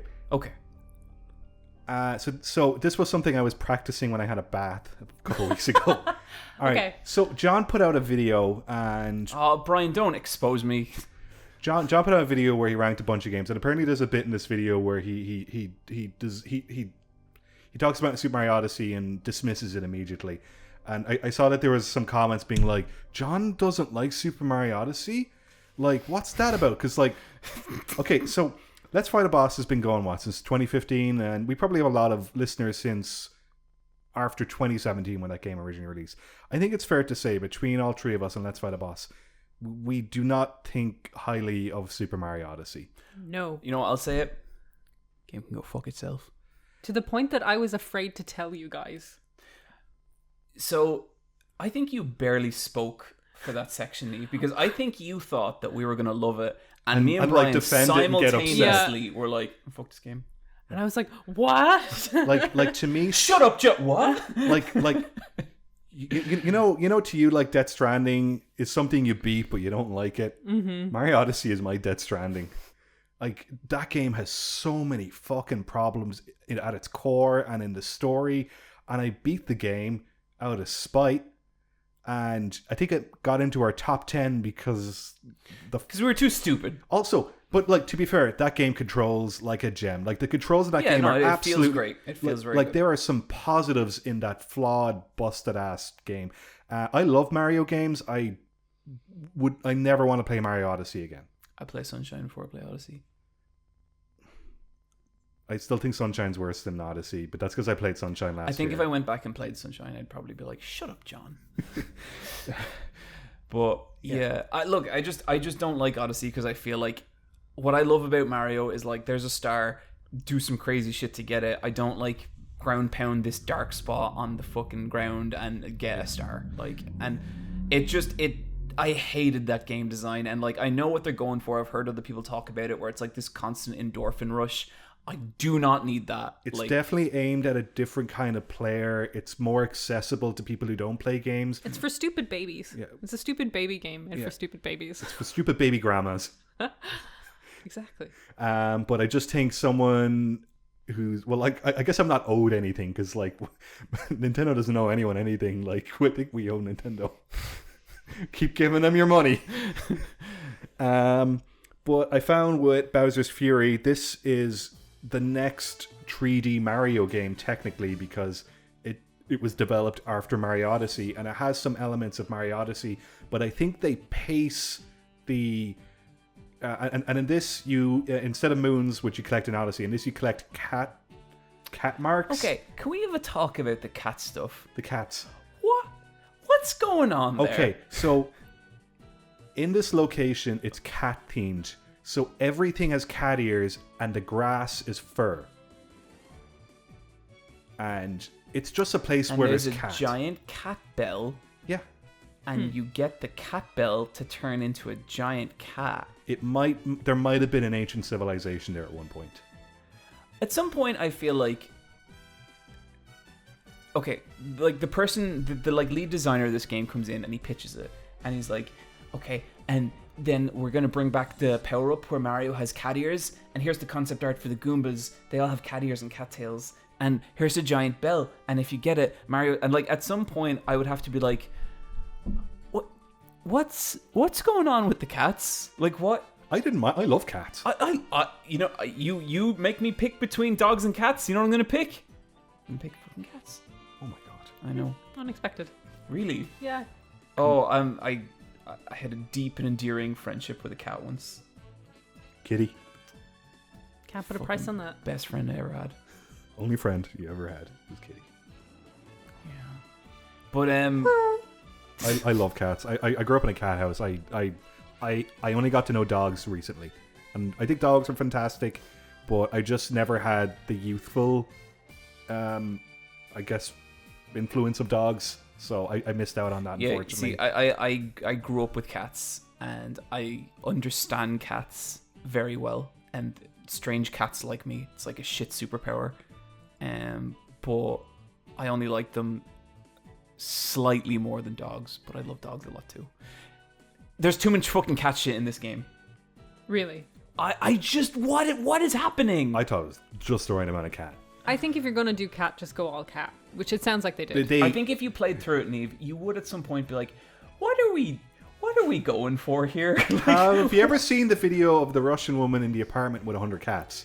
Oh, that video is so scary. Yeah. That's what this game is. Like they just... I want to give a shout out to my cats. We got Susie, Gizmo, Marble, Mango, and Cinders. Rest in peace. Do you want to give a shout out to your cats, John? Yeah, sure. Puss in Boots, Kitty, also known as Scarlet, Bert, also known as Blitzkrieg.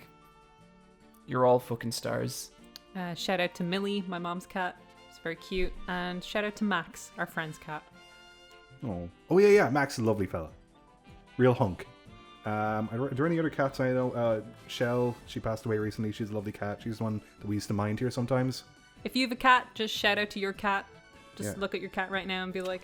Callie is a lovely cat. She's a ragdoll. Oh, yeah. She got lovely blue eyes. My sister has a cat called Cleo. She's a lovely cat. Cats are just very good. So anyway, Guilty Gear Strive, right?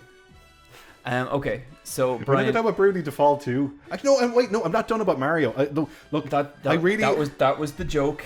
I enjoyed Bowser's Fury. I couldn't really tell you what happened afterwards, but at the moment in the time, I enjoyed it, and it's 2 or 3 weeks later. It kept me just invested enough to collect 50 stars. Yeah, I went ahead and I had got all 100 because I just had to just get it out of my system. I get it, little Bryan. Is this Little open Bryan. world? It's semi-open world. Okay. I have some fucking issues with this shit. Okay. Because everyone's talking about how this is an open world Mario game. It's just instead of levels, it's sea. Yeah. Okay. That's it. This is as open world as Wind Waker. Oh. It's not even as open world. Like Wind Waker has an actual world. Wind Waker has weird fun shit to find. This has more variety in their islands. This island has cats, and then you go to another island. Guess what? That's got more cats. Wow. Like it's like it's fine. Like I think it's a fun game. But I guess when I've seen a lot of people be like, yeah, I can't believe it's an open world Mario, because it's like you get a star, but then you can go to an island. There's another star there. It's like. Yeah, and people are like, yeah, I could totally see them like, expanding this concept for like a full open world Mario game, and I hope they don't, because it would take 10 years to make that game. But it's also like, with open worlds, I think it's really important that you're getting a sense for a location, and I feel like with Mario games, you're always focused on getting the next star or whatever, and it's like I don't get what an open world would bring to a Mario game. And then, like, by contrast, this is obviously part of the re-release of Mario 3D World, which is like the most segmented 3D Mario game, because it's all just like level after level after level. And it's 2.5D more. Like, it plays more like Little Nightmares than it does like, 64. That's a fair point. Yeah. And I just think that game is still weirdly perfect. I went back and I'm 99.9% complete of Mario 3D World. That was my post-surgery recovery game, because it was a game I played before, so I knew what to do, but I still had to like rise up to the challenge, because that game is super easy for the first like I'd say the first couple of hours, and then the last world is like, fuck you. And then when you get into the post game, it's just like, welcome to hell. Yeah, welcome to fucking hell. I really like that you can play as Peach. I like the main as Peach in that game. She's brilliant. It's already sold more than it did on Wii U. Good. I've also been happy to see people kind of come around on it a bit as well, because I feel like a lot of people didn't like that game, and I just don't understand it, because to me it's like, it's nearly like the purest Mario game. Yeah, it is. It really harkens back to the NES games. Yeah, and all the levels are so fucking cleverly designed, and they all have such interesting new mechanics, and goddamn. It's got so many ideas, and it doesn't like overuse the idea. It just tosses it, and you go, wait, that's all you're going to use it for? And they're like, yep, fuck you. Yeah. It was a bit vulgar, which I thought was unusual. Yeah. I think when that game was first announced, people wanted a Mario Odyssey. And I saw it and I was like, okay, I'll play it. And then you play it and you're like, this is fucking brilliant. Yeah, it's so good. It's way better than Mario Odyssey. Oh, yeah. I mean, Crash Bandicoot 1's a way better game than Mario Odyssey. Death Stranding is a way better game. Look, I don't hate Death Stranding. Niamh, you have the most complicated relationship with Death Stranding. I like a lot of that game and I hate a lot. I can only hate that game in the way a fan hates that game. You did finish it. Yeah. I hope I finish it one day, because like I will never play that game. I never want to play that game. Not. I might not. John, I think you should play Death Stranding. You should play Persona 5 Strikers. What else should you play? I know I'm dropping Persona 5 Strikers. You should finish The Last of Us 2. Tales of I Berseria. Did you? Yeah, I finished that game. You should play it again. Yeah, good point. Tales of Berseria. Nah. No, I do that's a game I'm gonna go back to at some Too many point. games, too little time. But that's how it always is, And then like it's hard, because like I always want to be on the lookout for shit, because I'm like, oh, what if it's something I can make precious content out of? And so then if I'm playing like a 7 out of 10 game and I'm 60 hours in, I get this feeling of like, what am I doing? Because remember we got an email last year where someone was like, John doesn't finish games, Bryan and Niamh does. Haunts me. And I did nothing about it. Niamh finishes games out of spite. Yeah. I finish games because I'm like, well, I paid for this, so I'm going to get my money's worth. I don't know. It doesn't matter how far I get. Like, a game could be 90 hours long and I could play 86, but if I haven't finished those 4, I'm just like, I guess I never played that game. Like, I don't know why. You didn't even begin it. Yeah, it's like, I guess I didn't play it. Doesn't count. I get weirdly outraged with games sometimes where, like, I'll be like, no, this game's good. And then I'll have an hour and I'll be like, this fucking piece of shit is wasting my time. And I'll drop it immediately. I'm getting really, like, cautious of what games I play and making rules about, like, okay, how much value, and like I make a weird graph in your head where you're like the time input versus the reward given. See, I think like in the lot, like literally since we got that email, I was like, I need to make an effort to beat more games.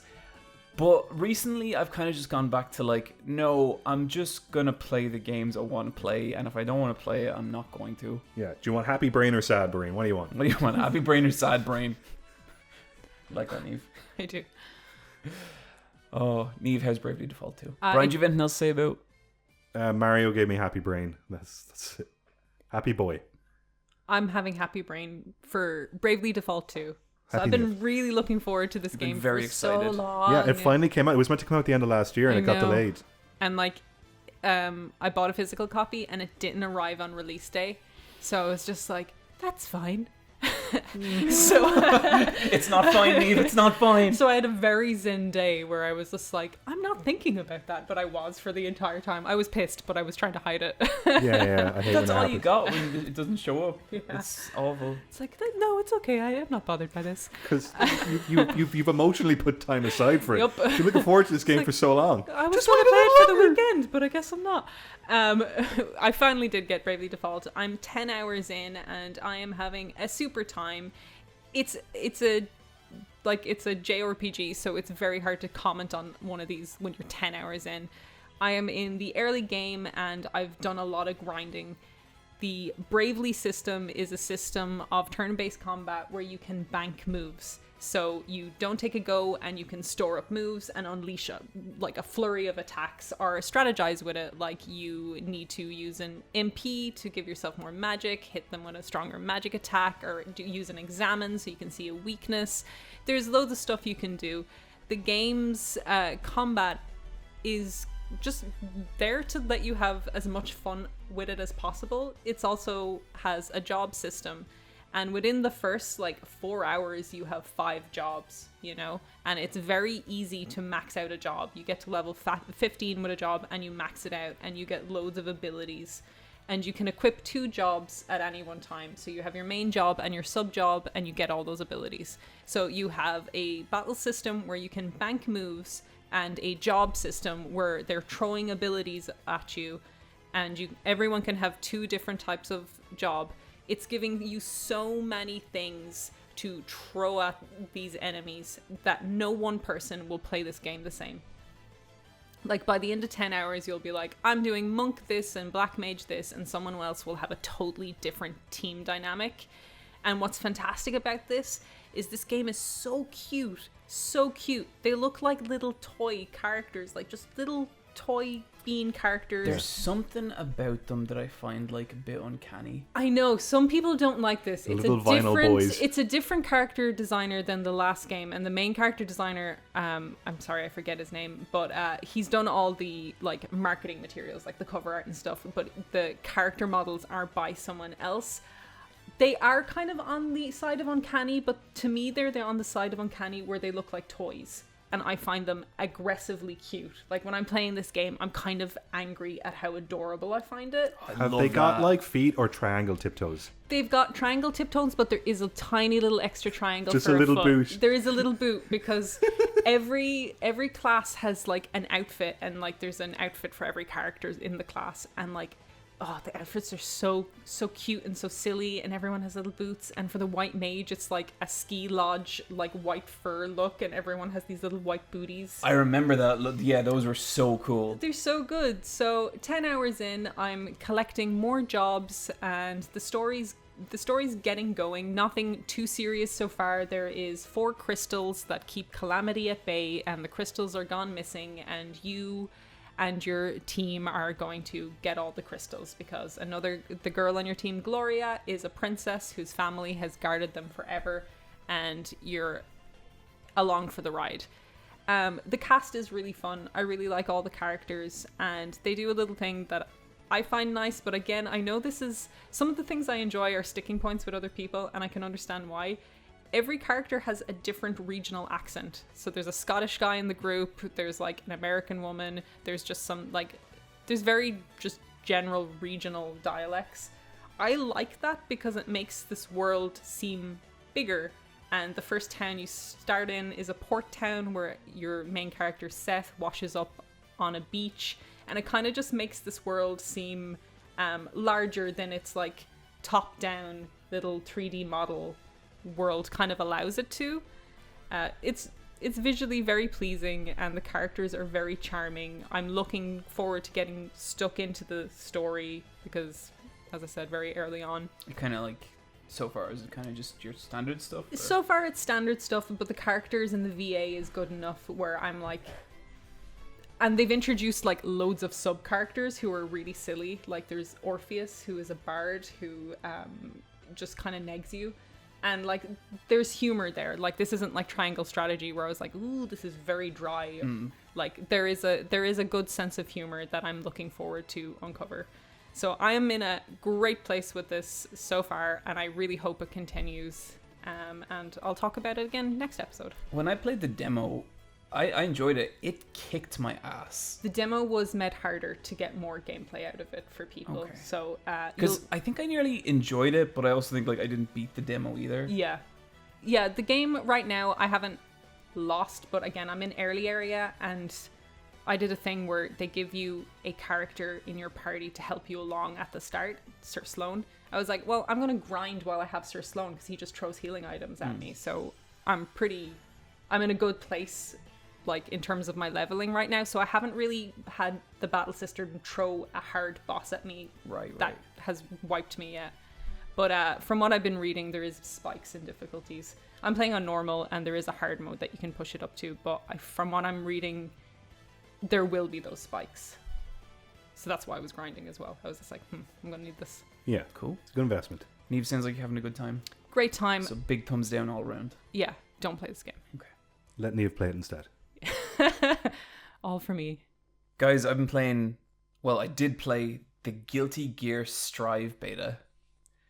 And it's been really interesting watching the reaction to this beta online, because a lot of people really liked it. But a lot of the actual like hardcore Guilty Gear fan base weren't happy. Like, they're kind of pissed. Why? It's like simple mode has been set to the defaults.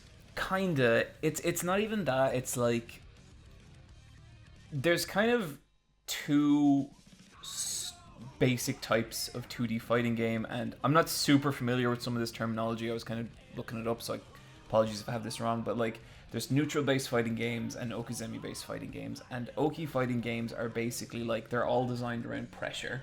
So you knock your opponent down, your opponent's vulnerable for a little bit. What setup can you do to make life as difficult as possible so they wake up into your attack and you continue your onslaught? It's all about like applying pressure and all that kind of stuff and just keeping the pressure constant. Neutral is games like, so Guilty Gear would be an example of Oki, BlazBlue, all your like really hardcore anime fighters like Marvel and stuff like that are all kind of that. And say something like Street Fighter would be your neutral, where the majority of the game isn't necessarily one person applying pressure to the other, but instead both characters are like in neutral and they're both trying to get the advantage, and eventually one character knocks another character down, and usually that will reset you both back to neutral. It's not quite that simple, but it's like those two things. And basically the big criticism of Strive is that Guilty Gear and Guilty Gear Xrd and Revelator, they were all Okizeme fighting games. This is a neutral fighting game. This has gone more the direction of a kind of simplified, like, basically you're going to spend a lot more time in neutral and like trying to kind of outfootsie your opponent than you are like doing big fucking crazy insane setups. And I've seen some people really devastated about it, like, because Guilty Gear, like, if you like, I've been playing Guilty Gear for like 20 years. I am not good at Guilty Gear. I can barely play Guilty Gear. Like, I feel like if the three of us played Guilty Gear, I'd probably win, but it wouldn't be by that much, and it would be mostly like I'm just familiar with the characters and their moves. But like in terms of like advanced setups and like using like, you know, how to use like the really efficient way to use like all their crazy mechanics like Roman cancels and all that, I just don't have that knowledge, and it's so deep. And like the kind of character and world is what I have loved about Guilty Gear for the longest time. There's a thing in Guilty Gear called dusting. Yeah. Where you're just sweeping off your opponent, but you're like countering attacks, but barely. I've heard about that. There's so many weird mechanics of that. I watched like a video on like Guilty Gear's meter, And, you know, like in some fighting games, like your meter might be like for your super combo, and then maybe you can do EX moves as well. Guilty Gear, you can do 8 different things with your meter. Like, it's always just been an insane fighting game for crazy people, and that's what's beautiful about it, or one of the things that's really beautiful about it. It's a very extra game. It's a very, very extra game, and I have never successfully like penetrated into it in the way I have like Street Fighter, Virtua Fighter, Tekken, or Smash, or anything like that. But I still love it. Loved Guilty Gear for a long time. Like, just what a fucking weird world and universe that is so dense with just the most insane and fun lore, and like the look of it and the characters, and just like it's all the fucking like the metal music. It's all just brilliant. Like, even if, you know, I've never been very good at playing it, and I played the Strive beta, and I absolutely fucking loved it. I loved it so much that it made me realize how long it's been since I found a game I really, really loved. And I would say, like take last year. I think a lot of great games came out last year, and a lot of games I really, really liked came out last year. There was nothing I loved like this. There was nothing that, like, every time you have a spare, like, 5 minutes, it's all you can think about, and it's all you want to play. And it was like, it was weird to be like, oh shit, this is how much I can love video games, you know?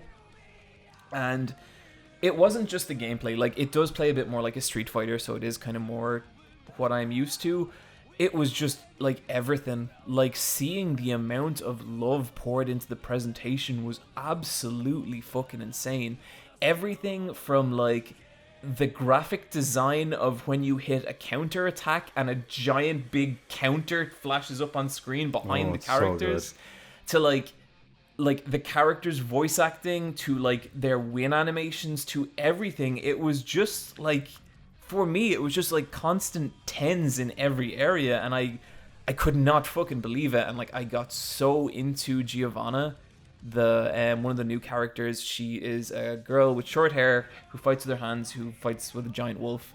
And so, like, no shit, I was gonna play as her, and I did, but my god, her gameplay was so much fun. And like, just the feeling of like, she has no moves that are super powerful, but everything has a specific application, and when you start working them together, it's just like flow state inducing, you know? And then like the other new character, Nagoriyuki, just this giant samurai vampire who has this crazy blood mechanic where he goes into these blood frenzies, and you have to manage his blood meter along with his other meter. Like, oh my god, I was in pure heaven. And like, with each new character, seeing how they've like upped the presentation and the visuals. Like, one big example would be like Venom.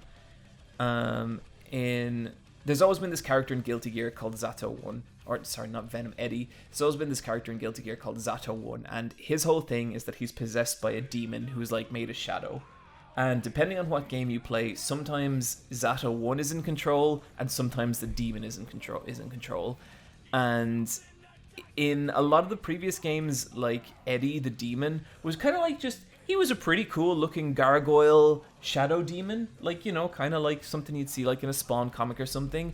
But in this, they've turned him into this like really stupid 2D cartoonish looking idiot demon, and the amount of personality in him is fucking amazing. And like, seeing like there's one super combo that Zato-1 has where it goes into single level animation.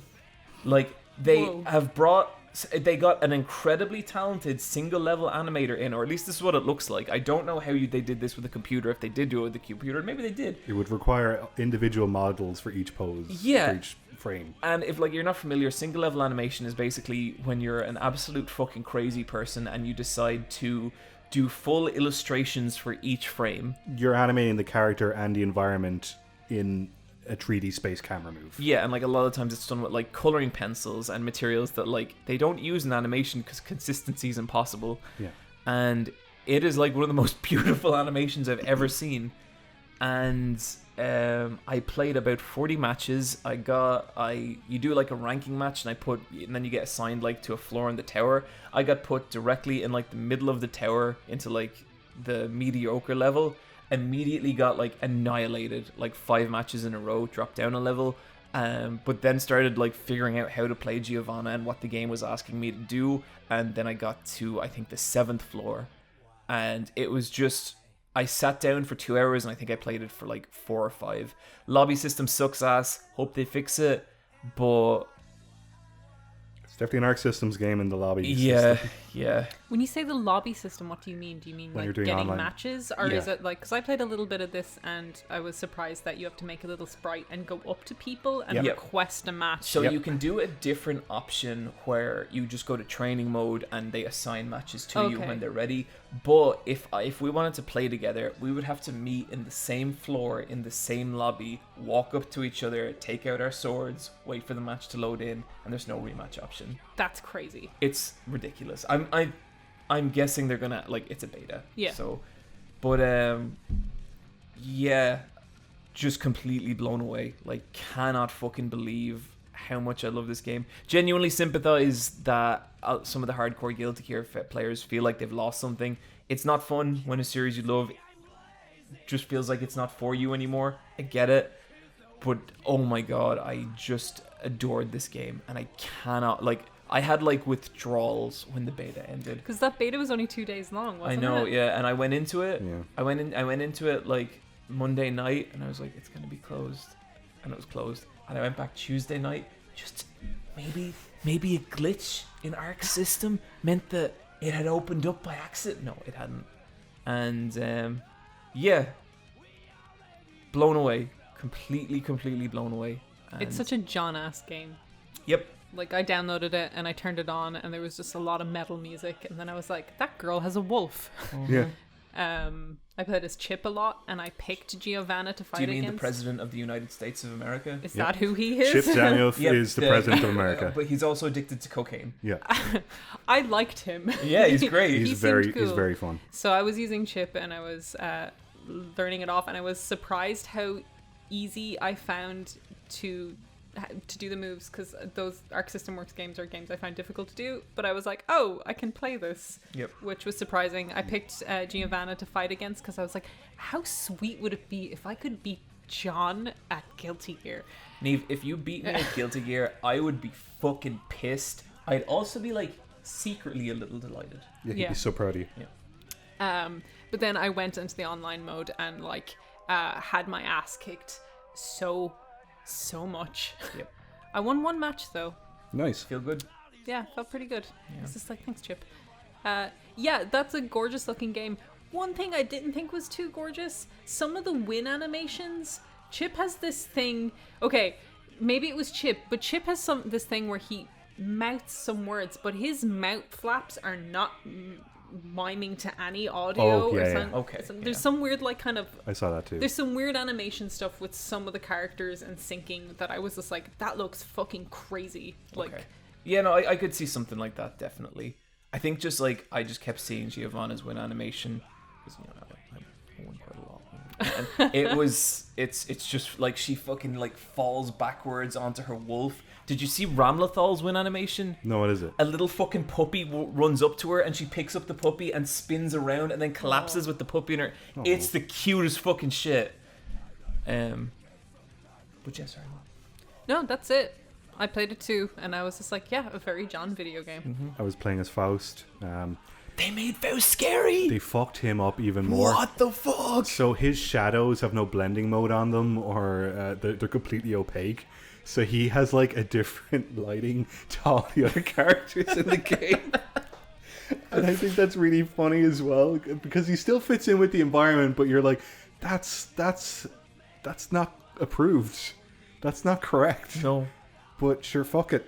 And he's real simple to play as well. They've I do really like that you could just pause the game and it's got a really nice instruction manual, and they'll do the thing where it has the combo and it has the animation like demo right there and then for it. I like that aspect of the menu systems is super simple. It's just I wish the online had a menu rather than a little fucking avatar, but that's just how Arc System games work. Yeah, it's better when you just go into training mode and wait for the matches to come to Yeah. you. But like, it sucks. But yeah, no, I had a great time. I found the loading times were a bit rough with that eagle flying in the sky, and it just sort of hangs there. Yeah. I hope that gets fixed. I hope that gets fixed. I'd be curious to see what the PS5 version of that was like. I might check it out on YouTube, but I'm very much looking forward to this game as well. Yeah, I'm so excited. It got me kind of weird and emotional in a way, because like, to me it's like not so much the gameplay, although for me, yeah, the gameplay as well, but like, it was a real like, holy shit, like, this is how far fighting games have come. You know, like, this looks and sounds so amazing, and I feel like it's kind of like aesthetically the kind of peak that fighting games, like, I don't think there's any fighting game that looks or sounds better than this. To me, it looked like I was playing Redline, Yeah. and I could control the direction of Redline. Yeah. And it was weird because, like, this game, I feel like... So, I really was hungry for some more fighting games after this, so I went back and I played Street Fighter 5 afterwards. And I started playing Exard after this. Yeah, I downloaded Lucia, one of the new DLC characters, and she's really fun to play as. And I still really like Street Fighter 5, but... Man, it's like, that fucking game, like... There's so many things about it that I have to be like, Street Fighter 5 is really good, but... And it's like, you know, you go in, and it's like, you have 6 stages unlocked, and then there's like 20 stages, and they're all DLC. That's shitty. And it just feels like a game constantly trying to nickel and dime you for this stuff, you know? And Did another character get leaked again recently for Street Fighter 5? It's like, I don't know if they got leaked, but they did announce like the new characters. Okay. Akira from Rival Schools is in it. She's really cool. She has a biker helmet. But yeah. and like, I really had fun playing it, and I played like 50 games as Lucia or whatever, and like, I had a good time. But like, you know, Street Fighter 5, in parts it looks really nice, in parts it looks so fucking rough. And like, I don't know, some like the just outfits and costumes, they don't really feel very coherent to like the Street Fighter universe and stuff. And like, what I came away feeling, and like, I really don't mean this like as disrespectful to the people who are making Street Fighter 5, but like, Guilty Gear Strive feels made by people who really love the fuck out of Guilty Gear, and it's like their whole life, you know? Street Fighter 5 feels like it's made by people who are paid to make Street Fighter 5. Made by committee. Yeah. And I can remember, like, when Street Fighter 5 came out, I remember talking about it on this podcast, and like, I wanted Street Fighter 5 to be like the next big thing in fighting games. Like, I wanted it to blow up fighting games. Like, I wanted to see like, what is next for fighting games. And for me now, like 4 or 5 years later, that's what Guilty Gear Strive is, and that both makes me very happy and breaks my heart, because I love Street Fighter, but it's not, I don't think, really the standard bearer anymore, and that kind of sucks. But we have Strive, and that's great. Can I ask a question before you end this bit? Go for it. So, a lot of love for Strive. You guys really hyped up and were very big into the Dragon Ball fighting game. Mm-hmm. Where is that for you guys now? Like, what happened with that? Because I think you said similar stuff about how, like, aesthetically it brought it.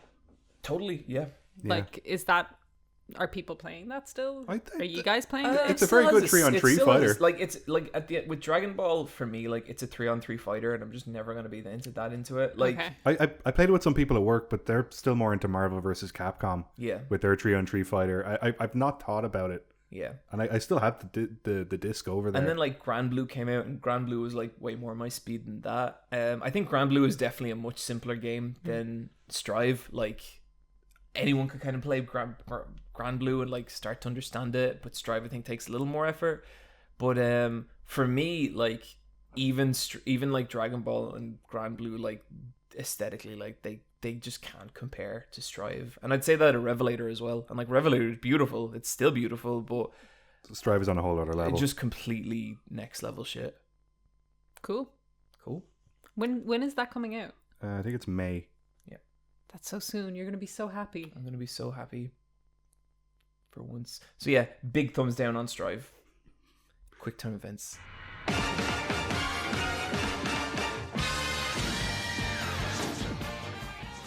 Oh my god, there's so much video game news. Oh, there's too much news. There's too much news. You know how in January there's like fucking nothing, and then at the end of February they're like, we just had a talk about how we were like, oh, maybe we'll cut back the news section a little bit, and then just everything happened. yeah, no, they just like, I feel real happy for like game websites because they get articles again. Yep. They don't have to do, you know, does anybody remember this game? They're like, hey, do you know what? There's new consoles, and we said we're going to release games for them. Here you go. So I guess the first thing is the Nintendo Direct. Yeah. Brian, you're a Nintendo man.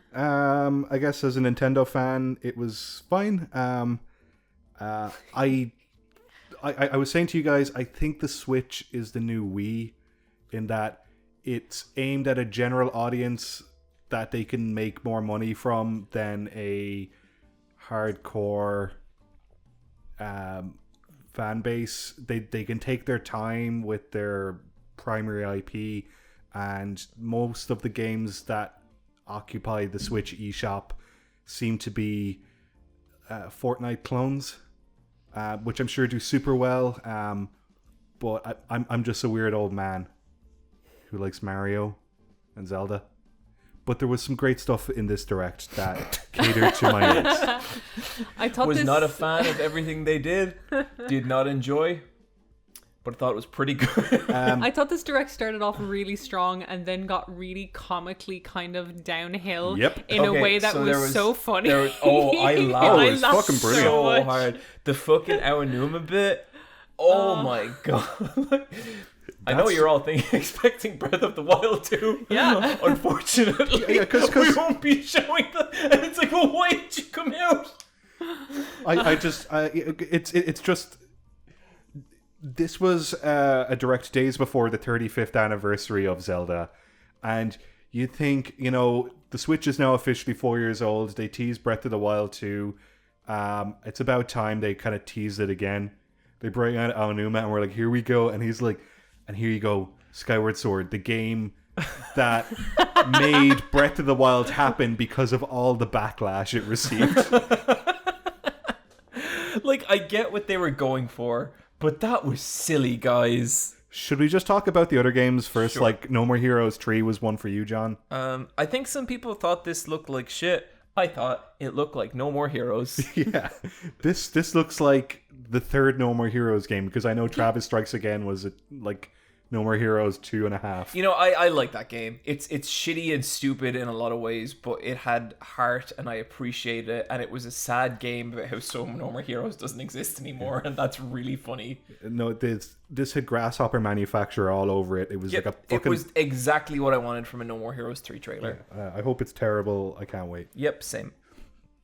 There was some licensed games. I was not expecting DC Superhero Girls to be there. I just started working on that show. I just want to say, as someone who works on a TV show that gets adapted into a video game, that can go either way. The art direction of this game 100% matches the show.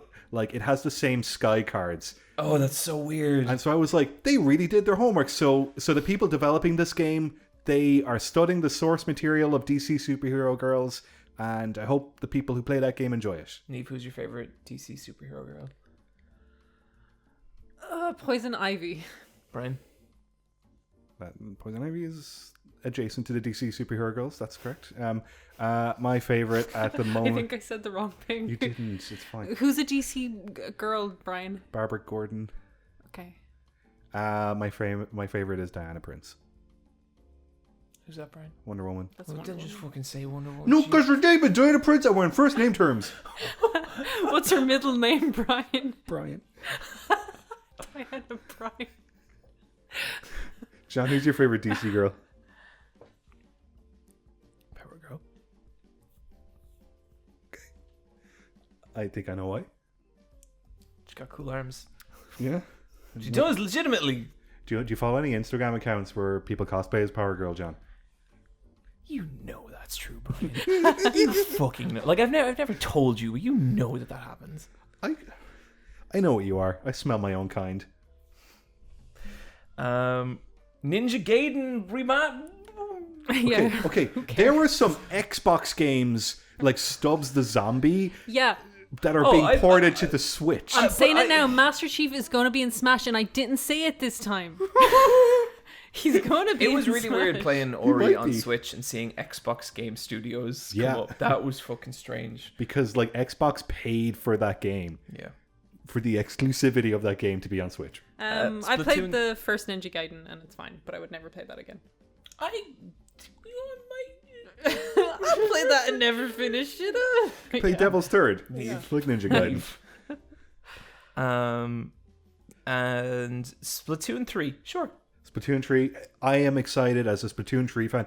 Okay, so a couple weeks ago, John was like, "Hey, Brian, you going to get the new Monster Hunter game?" I was like, "No, why would I get that?" "Hey, John, you going to get Splatoon 3? No. Why would you get that?" I feel like this is a weirdly aggressive tone. This is just like, it's just a case of me trying to make conversation with a friend.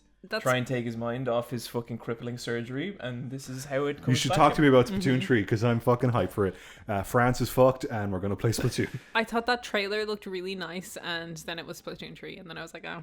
Yeah, that was Like, my I'm really thoughts. happy I'm for so Splatoon happy. fans. Like, it looks cool and looks great for you know, guys. I But said I was really happy for Splatoon fans. I take it back. I don't feel anything. This does not benefit John. John does not care. John does not like the gameplay loop of Splatoon. No. Similar to how I don't like the gameplay loop of Monster Hunter. You never played Monster Hunter, I bro. played the demo on 3DS and I did not like it. I didn't like the 3DS Monster Hunter. So which one should I play? Monster Hunter World. Is that the new one? There's... Okay, Niamh says that. I bet she's played like 60 fucking hours of it. yeah. Yeah. Okay, so they had a trailer for Monster Hunter Rise in this direct. Isn't that game out in like less than a month Yeah. preceding this direct? I don't like when they show trailers for games that are out so soon that it feels like padding. They did that with Bravely Default 2, and they were like, and this is out next week. It's like, dude, just show more Splatoon. Mortal Kombat movie trailer. Do they need to make a new Mortal Kombat? Niamh, can I ask you a question? Yeah. You're the one who put this on the docket. Yeah. And then you linked us the trailer earlier. Yeah. Is there a specific reason, perhaps, Yeah, that you're Niamh, very what's going into on there? this? I just thought it looked cool. Yeah, but do you like, is someone pretty in it? Like Sonya Blade? Is that who we're talking about? No, I just thought the trailer looked really cool. I thought it was cool when Sub-Zero turned Jax's arms to ice and I pulled love when them. Sub-Zero That does was stuff. very good. I liked when Sub-Zero froze the guy's blood and then stabs him with his own blood. He's so cool. It looks cool. It looks really cool. I really hope there's a bit where they go to like a bar and the jukebox is playing the 1995 movie soundtrack. And So then someone... you know the end music was an orchestrated version. Yeah.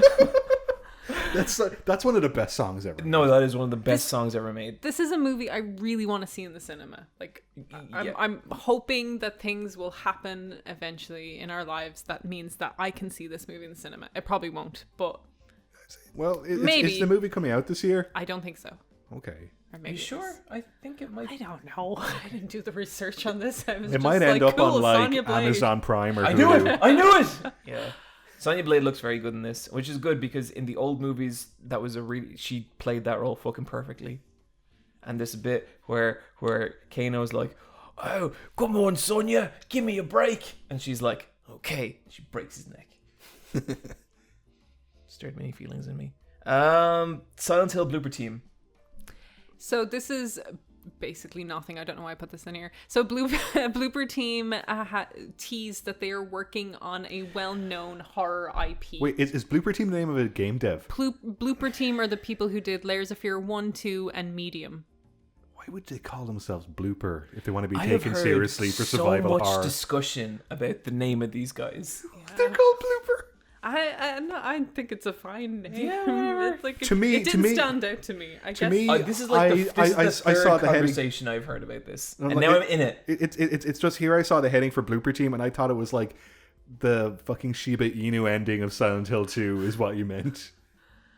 Oh, I get you because it's kind of like a yeah. Yeah, I thought it was something goofy and fun. It's funny because it's a goofy name, but they make horror games. Anyway, it's a rumor that... Yeah, because horror games are really stoic and serious and... But the It's sound. sad. Yeah. But Blooper, that sounds like a fart you do in the bath. Well, anyway, that doesn't sound great to me. I don't think that should happen. Yeah, no, I don't. I That's don't. my That's review. that is not what I want. And I don't know what I want. I'm a person who played Silent Hill as a teenager who grew into an impossible to please man. And so good luck, Konami. Do you want like a gacha game on your phone? Do Yeah, Yeah. that's what I want. That's gonna do it. You know, you want Pyramid Head Tamagotchi? no, I don't want that. It comes in like an actual physical Tamagotchi that's shaped like a pyramid. And if you raise him just right, he murders Mary. Yeah. Okay, And it has a little pixel arted James crying. awesome. I'd love a little James Tamagotchi. You have to like coax him through his morbid depression, and he never gets better, and it's a statement. Gotta take him bowling. I was so depressed when my Tamagotchi died when I was a child. I met him, like, live for over 40 days, and it was of a gorilla who just used to do mountains of shit. So it was just a lot of poop. That's, like, was the Tamagotchi experience. Clean my poop. But my gorilla died, and it just, like, showed him getting really old and kind of walking slowly, and then he just turned into a skeleton and died, and I was so, like, genuinely devastated about this Tamagotchi that I'm not really over it. No, I am over it. I just think about it. Hey, Silent it Hill was, Bloober Team, everybody. Yeah, my Tamagotchi fell down the toilet. that'll do it. And I didn't know what to do. And I asked my mom, and she put on a pair of rubber gloves, and she took out the Tamagotchi and then put it in a bag of rice. And the next day it was fine. Wow. That's great mom tips. Yeah. Tips? Is that what you said? Yeah. Okay. Just making sure. Jesus, Niamh. What did you think I said? I'm a very innocent boy. Yeah, I don't really know. Okay, next news item. We're blasting through these. We're really not. We're doing fine. We're doing it great. It's time o'clock, and we gotta talk about some games. Time o'clock. Vampire the Masquerade 2 developer removed from game. This is some weird ongoing thing where Yeah. it keeps developing a new chapter each week, isn't it? I felt like when this game came out, it was real like, oh, here we go. This looks cool. And now it's a bit like... Yeah, like Vampire the Masquerade has had such a cult following for so long, yeah. and it's so beloved. So when 2 was announced, people were excited when they were like, okay, this is a 2020 game. People were like, wow, cool. It got delayed into 2021. The next update came as a developer update that they just tweeted out, like a block of text, like as developers do now, and it's just like, good morning everyone, and it's just an announcement that it will not be releasing in 2021 and that they are removing the developer Hard Suit Labs from the project and thank them for all their efforts. The people, I don't know when they found out they were let go, but like it was literally, I think some of them found out with that tweet. yeah, that's kind of what it seemed like, because it was literally like a day after people were like, I'm out of a job kind of thing. There was no discussion as to why they were left, just thanks and kind of bye. So this game is in a weird spot. Yeah. I can't remember a case where it's like a game is meant to come out on a certain date and then misses that date and then the developers get removed. Yeah. That sounds pretty fucked. I kind of wonder as an element of, well, they're like, did you guys see what happened with Cyberpunk? I think a lot of people are delaying their games, and they should. Yeah. Like, the delays are coming out swift, and like with COVID, things are changing and things are hard, and no one wants a Cyberpunk. Yeah. I really like the phrasing on this next news item. Anthem dies for a second and final time. There's gonna be no third time. Sorry, buddy. Yeah. I just have a little bit of a timeline Go for it. for Anthem here. February 2019 is the release of Anthem. August 2019, after much delays, the first timed act of Anthem's post-launch content is released. September, the following month, plans for the remaining acts are dropped and they pivot to seasonal updates. February 2020, the seasonal updates end and they are now looking to reboot the game. February 2021, they have stopped working on Anthem. Yeah. So I was actually like surprised by this. And like I feel like in one way it's the easiest thing to see coming in the world because like, you know, this shit has happened before, but at the same time, I think of Bungie, I think of Diablo 3, I think of Final Fantasy 14. I feel like all those games at one point were in as critical a point as Anthem, and I just felt like for BioWare and for EA, there was so much riding on Anthem, and I figured, well, look, they have EA behind them. Like, EA are going to pump the resources into this things and make it work. They can give it a second wind if they really wanted If they really wanted to, but I was kind of surprised to see them fold on it. And, like, it makes sense. Like, it's not a shocking thing, but I think some part of me always thought they'd make it work. I didn't after playing it. I guess that's the big and loving difference. BioWare and liking games like Destiny. It was like, woof. It's shocking that Anthem ever happened. It shouldn't have happened. Like those other games you mentioned, those were studios that were working within their genre. This was a studio that was known for single player experiences. Like a hyper focused on like narrative single player story experiences. Yeah. The other thing that came out with this news is that they have now decided, based on the cancellation of Anthem and also the success of another EA game, Star Wars Jedi Fallen Order, is that they've took the multiplayer aspect out of Dragon Age 4. And the fact that that was a thing. Specifically like the live game stuff. And I didn't know, like, was that known that was what they were doing? There was rumors to that, but what they've put out of like Dragon Age 4, which is so annoying, is they were teasing concept art, and they've been doing that for 2 years at this stage. Oh yeah, trees. Yeah, they were like, here's some concept of Solus, and it's just like, okay, I guess that'll sustain us for another year. They should just go dark on this. Don't show shit until you're ready to show shit. This kind of drip feed of a bit of concept art here and there, it's and not then doing them any good. It's not doing them any favors, and then you're hearing news like, oh well, there was a multiplayer service aspect to this, and now they've learned the value of single player games after acquiring BioWare. Like, I'm glad they're back on track seemingly, but BioWare have a lot to prove. They're coming off the backs of Andromeda and Anthem. It is a little bit like, well, you know, we released Mass Effect 1, 2, and 3, and Dragon Age 2, and Dragon Age 3. But you know, that Star Wars game really showed us the value of a single player game. I think Mass Effect 3 is going to be 10 years old next year. Jesus Christ. It's a long time ago. Yeah.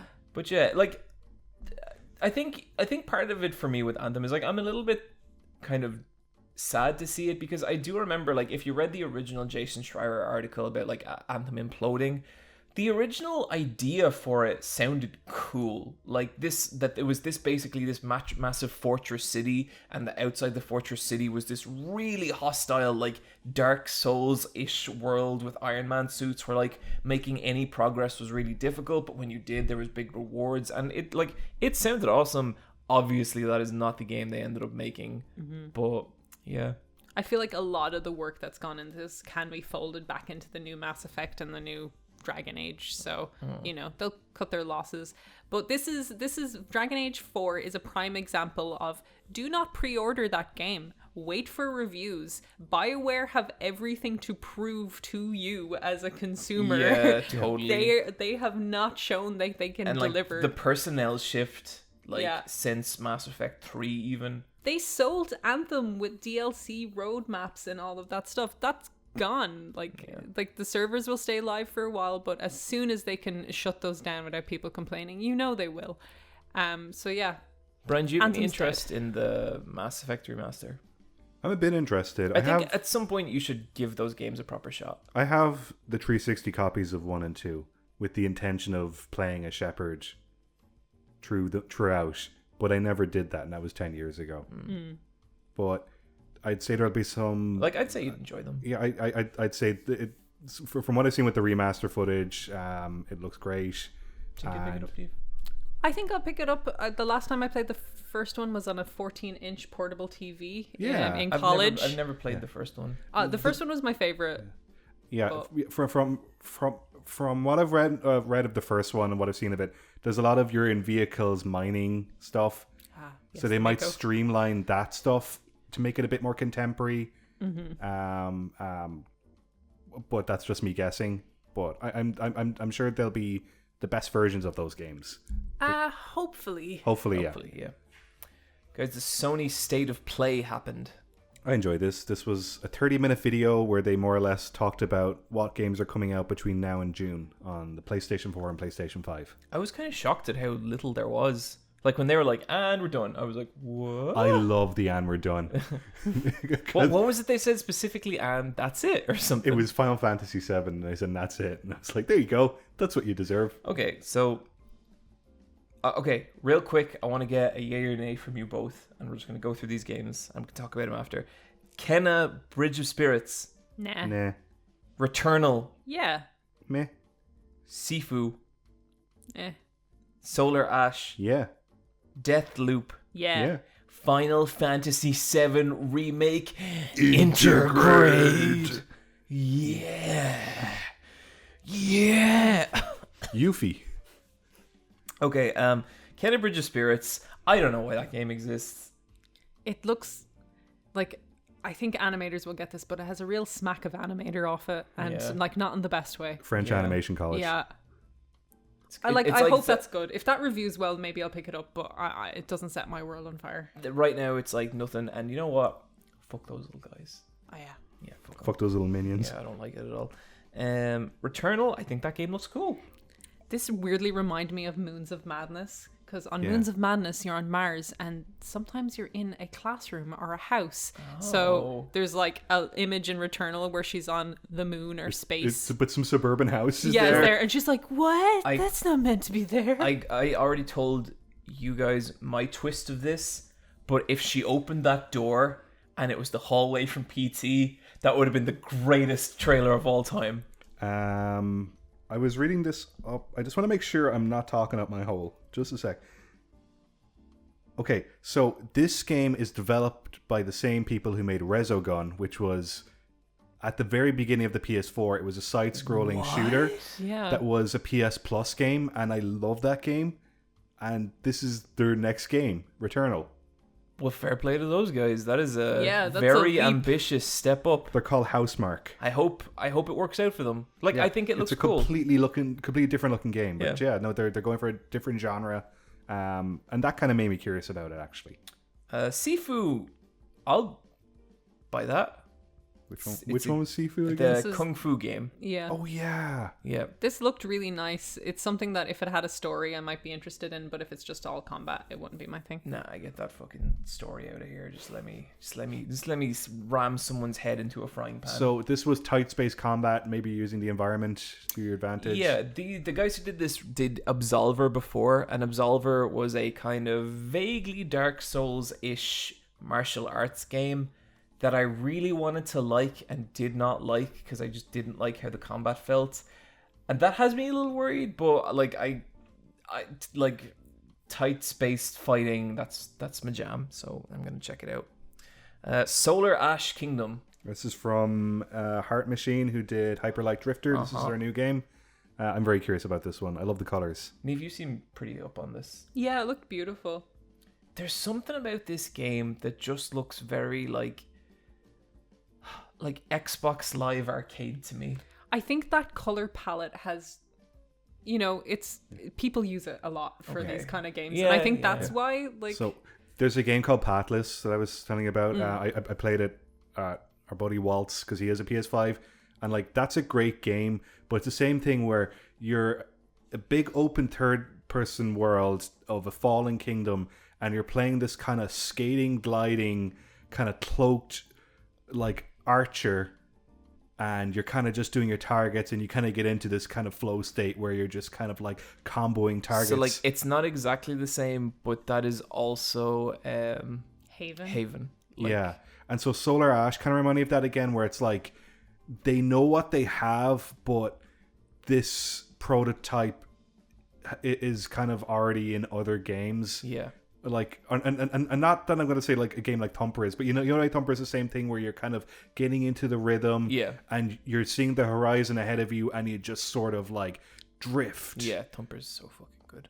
I mean, like I'm not really excited about the game. Like, just nothing about it really appeals to me. But at the same time, like, I would have a lot of faith in Heart Machine. Yeah, they've been working on this for a love Hyper long Light time. Drifter. Oh so, man, yeah. So I'm really curious about it.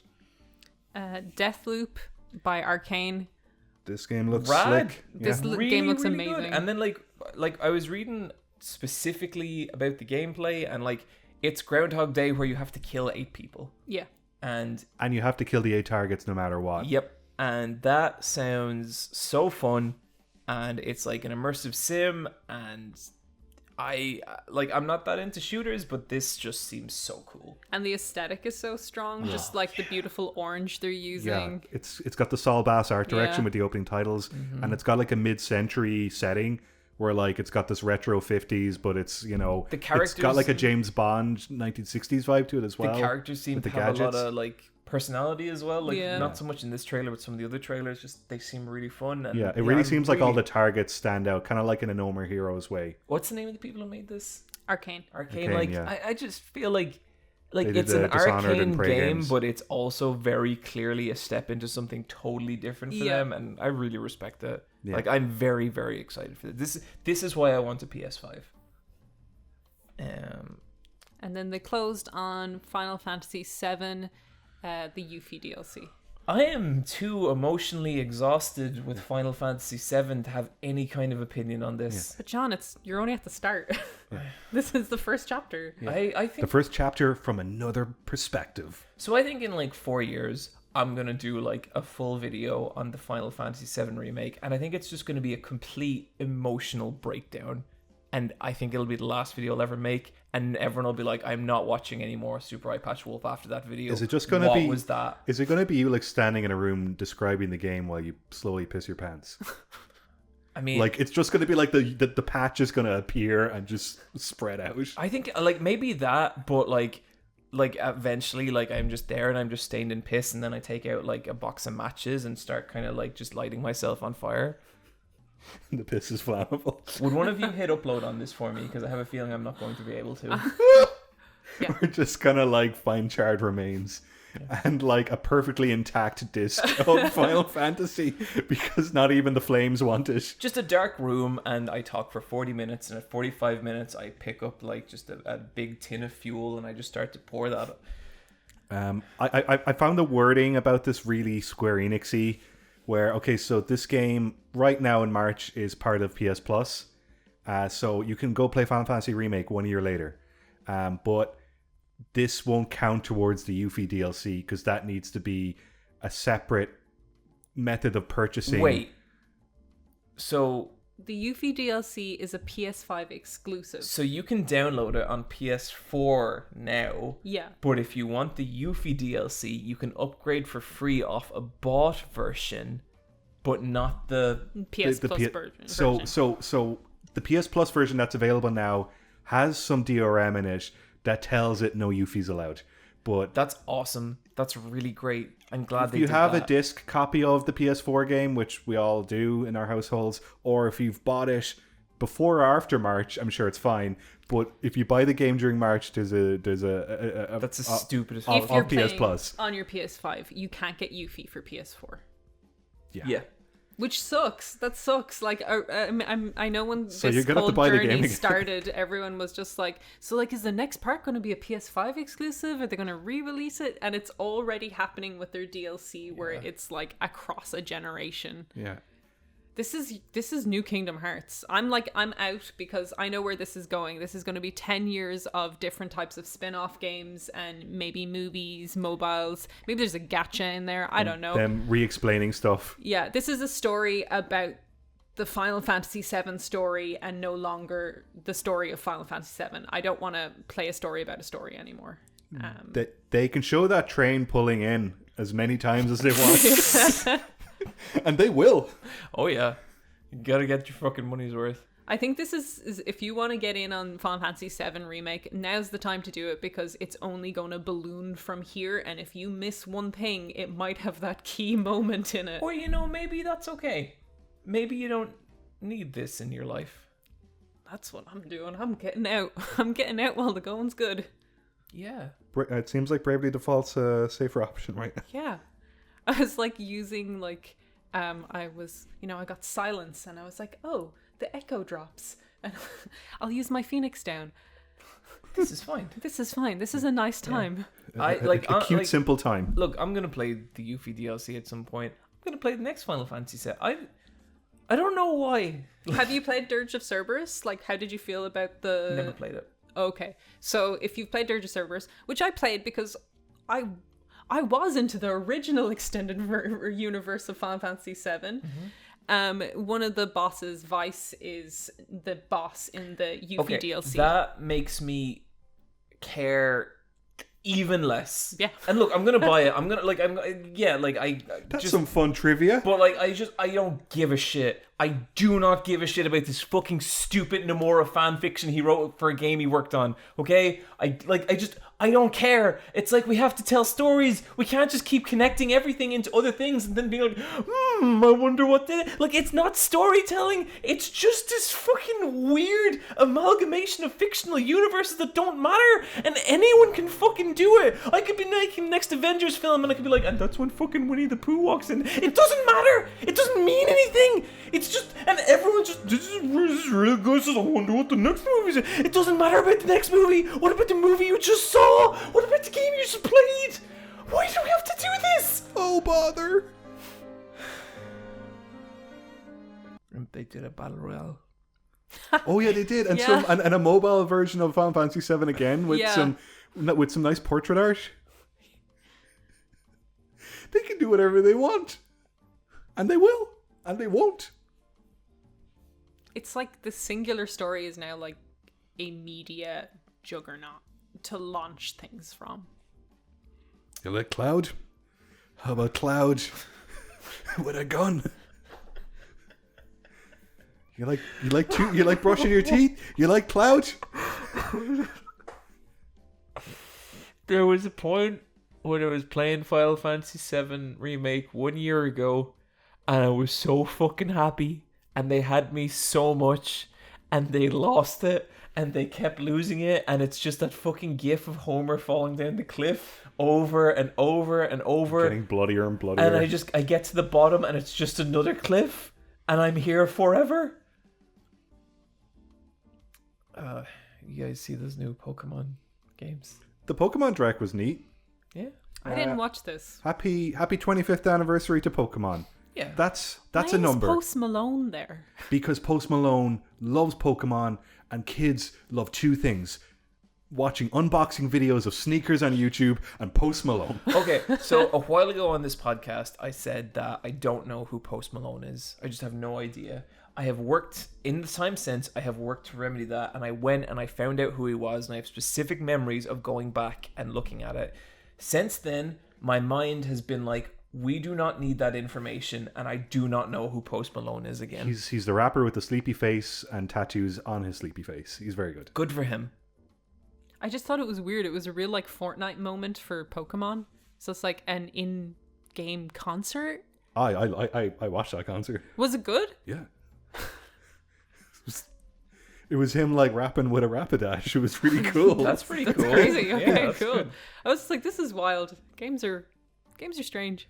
Yeah. So There are kids out there that tick their boxes. So they're doing a remake of the Sinnoh games? That's Diamond and Pearl, which were the first DS games. They would have come out in 2007. Yeah, I remember them. They're fine. Like they're Pokemon games, and then they're doing the Pokemon Legends, which is a lot of people saying Breath of the Wild versus Pokemon. I think it looks alright. I think we need to maybe just see a little more what that game actually is, because It looks promising. It's got potential. yeah, it's got potential. It did the sweeping shot. I saw people put the side by side. And it's like frame by frame, isn't Yeah, it? the sweeping vista of your protagonist on the cliff's edge, looking out at the vast open world, and it's just the same one from Breath of the Wild. It's kind of ballsy doing that when like this is your new game, but the Breath of the Wild like just graphics look nicer and more cohesive. Yeah. Like, I know this is early stuff, but I was like a little like, I feel like these games, like Pokemon in general, should and could look nicer. The Pokemon games have always looked rough in the world where like trees pop in. With Pokemon all the time, I'm always like, why don't we make like a modern Pokemon game? And they're like, well, the last Pokemon game came out like 3 months ago. And I'm like, no, but like a modern Pokemon game, because they always look like they're from a generation ago. And I think like Sword and Shield was the best version of that, but like they're still not great looking games. Aside from like some of the designs are nice, but yeah. It'd be cool if like a Pokemon game looked as good as a Monster Hunter game did. Yeah. Give Or me even, horrifying like- versions of Pokemon. Yeah, the movie did it. It Yeah, worked. fucking awesome. Like playing like Little Nightmares. It's like, this is art directed to hell. I'm back. Like, this is so good. It's like you kind of feel like you're missing a little bit of that with Pokemon sometimes. I would love a horror game. Imagine how fucked up a level of Little Nightmares would be where it's a Jigglypuff chasing you, but like a fucked up Jigglypuff. That'd be good. Yeah. I just love another Pokemon Conquest or something where it's a different kind of RPG. Nobunaga's Ambition. I want like a business management sim with Drowsy, and it's called Drowsy's Easy Route to Success. And he's got like a briefcase, and he's just fucking. He doesn't, and he's got like other psychic Pokemon in the boardroom, and like his arms like bending his spoons. Drowsy's Route to Success. No, Drowsy's Easy Route to Success, and he's got an attempt folding his arms, but then behind him is a painted photo or painted picture of him folding his arms. I don't like to ask for fan art from our audience that often because I know people will do it and I don't want to take up people's time, but I'm just saying it would really make my day if we got some fan art of Drowsy's Easy Route to Success. I just think a Pokemon management sim has potential as well. I think it's got even more potential. Oh, me too. Emails.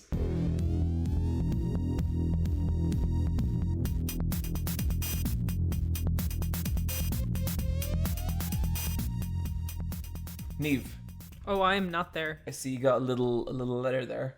I absolutely don't. Where A would- little where- letter where- on your phone. Where would you send this little letter if you wanted to send it to the world's strongest video game podcast? Niamh, it's been like 5 years. No, I got it. Don't worry. I would send it. I would put it in an envelope and Yep. I'd give it a little kiss and maybe a spritz of perfume. And no, people still do that. And I would write the address letsfightaboss@gmail.com on that envelope. It's letsfightaboss@gmail.com. It's a big old ass. Your number one derriere enthusiasm podcast. Yeah, if you want to talk to us about asses. Oh no, don't. I don't want anyone's ass takes. Well, Ask letsfightaboss@gmail.com. That's where you can send your emails. They're all lovely and we read them. We appreciate them. Yeah, Yeah. they are emails. And you know what? Sometimes an email might not get read, but you know what might happen? We might talk about it amongst ourselves. Yeah. Don't worry, it gets marked as read. We do read everything. We read absolutely everything Yeah. we get. We just do not have time to read them all. Yes. Who would like to start off? Oh, not me. Which one? I can read one if you have an idea. Which one you want? Go for it. Oh, there's one here that John will get hyped about. It's from a guy called Kevin, and it's falling behind in 2020. Okay. Do you want me to read it? I'm already I've got excited. it here. You've got it? Hey boss cast, I've been training BJs for about 5 years and have been taking time off due to COVID. Where I live, the gym's just opened up legally recently, but I still can't bring myself to go. It's extremely frustrating since I checked Facebook for the first time in weeks and saw that all of my gym buddies are being promoted and still training. In addition to the time some of them got training illegally as well. I know, Bryan, stop clicking around the docket. You're making it really hard for me to read it because it's obscuring it. You wrote all that? I know the vaccine is just around the corner, but man, it hurts to feel like I'm falling behind on my BJs. Do you have a similar problem, John? Bryan and Niamh, are there any in-person hobbies that you're specifically missing out on? Is it tough to see your friends go out knowing you can't join them? Sorry about the topic. It just really hit me hard this morning. Kevin. That sucks, Kevin. I'm sorry to hear that. I think Is he talking about BJs or is he talking? he's talking about Brazilian Jiu-Jitsu. Oh, classic Kevin. Classic Kevin. But yeah, like for me, Niamh's fucking just chuckling to herself. It's just never not funny. Just, I do think about that first email that happened, and like just the wording was so it was great. Anyway, leave Kevin alone. We don't know that that's him, and it's probably not. I don't know. Statistically, it might not be. Kev's a fun guy. I'm sure he is. The Kevster, come on. Anyway, yeah, it sucks. I think like at some point, and this is weird and personal. At some point in my adult life, I realized I needed to regularly fight people to maintain any kind of like emotional stability, and I know, but it's like there is something about just being locked in unarmed combat with another human that levels me out in a way that nothing else does. And it's been kind of devastating losing that and not being able to like just have that outlet again. I just want to fight all the time and I cannot now, and it sucks. So like I really feel you there, and like I think a lot of people have kind of lost things like that for themselves, and I feel like the only thing you can do is accept that like we're not really at a place where that's possible right now, and like for Ireland specifically, I think it's going to be still a long time before I can ever go back to that. And so I've tried to like find other things to like fill that kind of void. Like I started writing music again. I started doing like creative writing. I work out like 6 days a week now because that's like the closest thing I can get, and it's definitely like a stopgap because like I have to do that shit to feel like me, and it's a strange realization to have about yourself, but it's kind of true. What I'd say about like the promotion shit is like what he's talking about specifically with jiu-jitsu is there's no like exams in jiu-jitsu, there's no grading, it's just your trainer being like you're good enough now, and you move up a belt.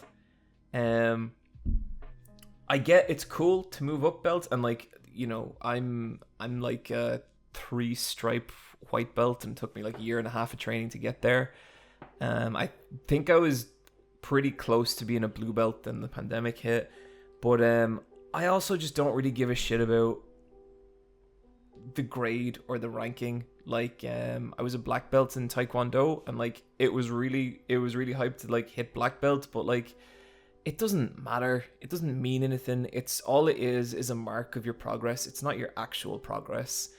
And if people are getting like promoted ahead of you, like that happened to me in Taekwondo like all the time, because like I'd have trouble with like remembering the patterns and some of the terminology and all this kind of stuff. And like I can remember like people who started after me got promoted, that got like promoted pretty quickly and like became black belts pretty quickly. I'd still kick the shit out of them. So like I don't like I didn't feel like I was falling behind or anything, and like it's not something to get hung up on, you know. But I would say if you can, like, just try and do the things that like connect you to your old training. And for me, it's like working out very, very hard, and like I'll play Ring Fit for an hour and I'll like destroy myself physically, but it's like that's the sensation of, you know, rolling with people. Like that's what that felt like. And so I think it's just trying to like do what you can in the moment, but like don't stress about it. And like if you're not I don't know specifically what the state is of COVID wherever you live, but if you're not comfortable going back, I really would not advise it, because like for a while here it seemed like things were opening back up, and I did actually go back to jiu-jitsu for a couple of classes, and in hindsight I think that was a mistake. I don't think I should have done that, and it felt great. Like it was awesome to be back, but I think at this point we just have to ride this out. And yeah, I hope that gets better for you, buddy. What about you guys? There is no in-person kind of classes or kind of things that I do. I guess the big thing is just like cinema and live theater, and I'm really sad about some of the theater things in Dublin like closing down due to this, and being like, oh, I didn't go to that enough, or I didn't, you know, treasure that as a thing I could do easily enough, and now it's kind of gone kind of thing. But no, there is no kind of group sport. I don't beat people up outside of my day-to-day. Niamh, you should learn to beat people up. I don't wanna be hit. Okay, Yeah. what if we fought and you beat me? It would be like the Guilty Gear thing times a million. I'd watch that. I just don't want anyone. No, Niamh, could you just can I watch and just I'm not a hitter. kick him, I don't want to kick. spit on him. No. God, I'd love to fight both of you so much. You can't fight me because I'm sore and I've got stitches. Okay, well, I was going to tonight, but I'll redirect myself. You can't beat up a sore boy. What about you, Brian? You missing anything specific? I miss going to people's houses and playing games. Yeah. I miss going to parties. I miss the pub. I was never a big pub person, but I miss. Oh my God! I miss pints. Casual gatherings, yeah, like in a Jesus. pub. Like, I just want to go to a restaurant with friends, just Yeah. something like that. I wanna all of us to get cocktails and we try each other's cocktails.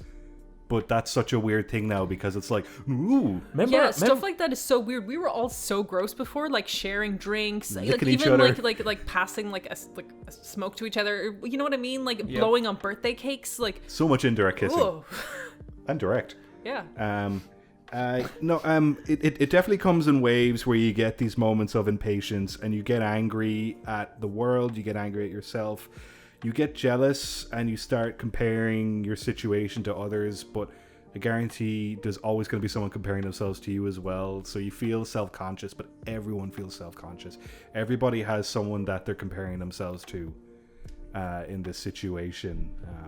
And I know that because you're seeing curated versions of people on social media where they're either, having the worst time of their lives and they're talking about it, or they're having the worst time of their lives and they're not talking about it, and they're curating this perfect version of themselves, or this kind of version that they want to put out publicly.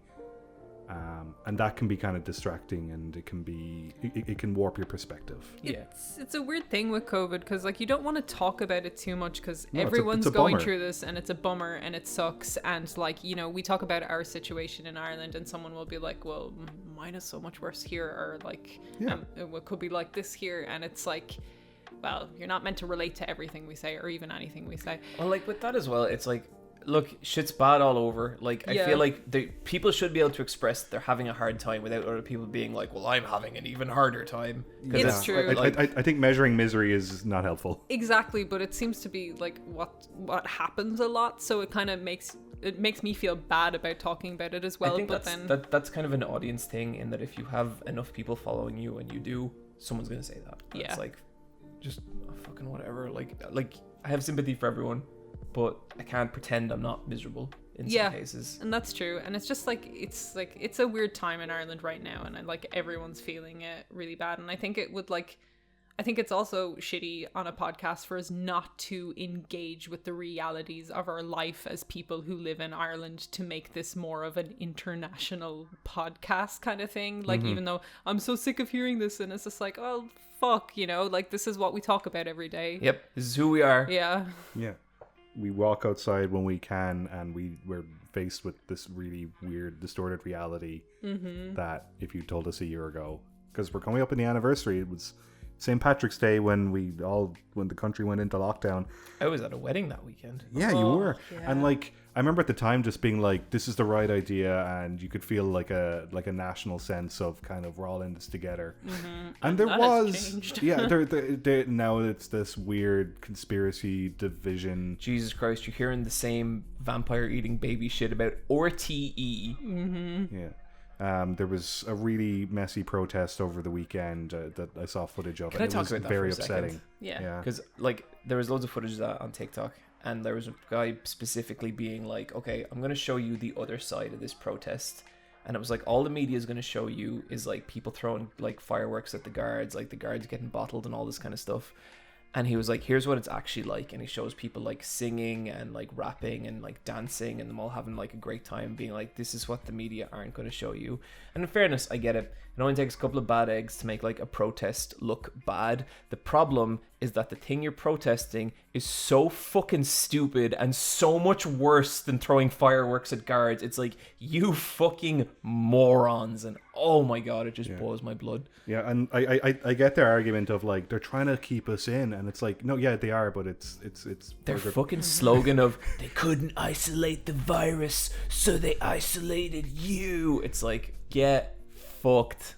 Yeah. And now we're coming up to Paddy's Day, and like that's gonna be like that's gonna suck. Like there's gonna be so much debate, so much conversation. It's a shit time anyway. None of us like it, but now it's I really don't like that national holiday. Yeah, at I all. hate it. I really hate St. Patrick's Day. It's to me, St. Patrick's Day is like, okay, cool. That's a day I'm not going to go outside after 7.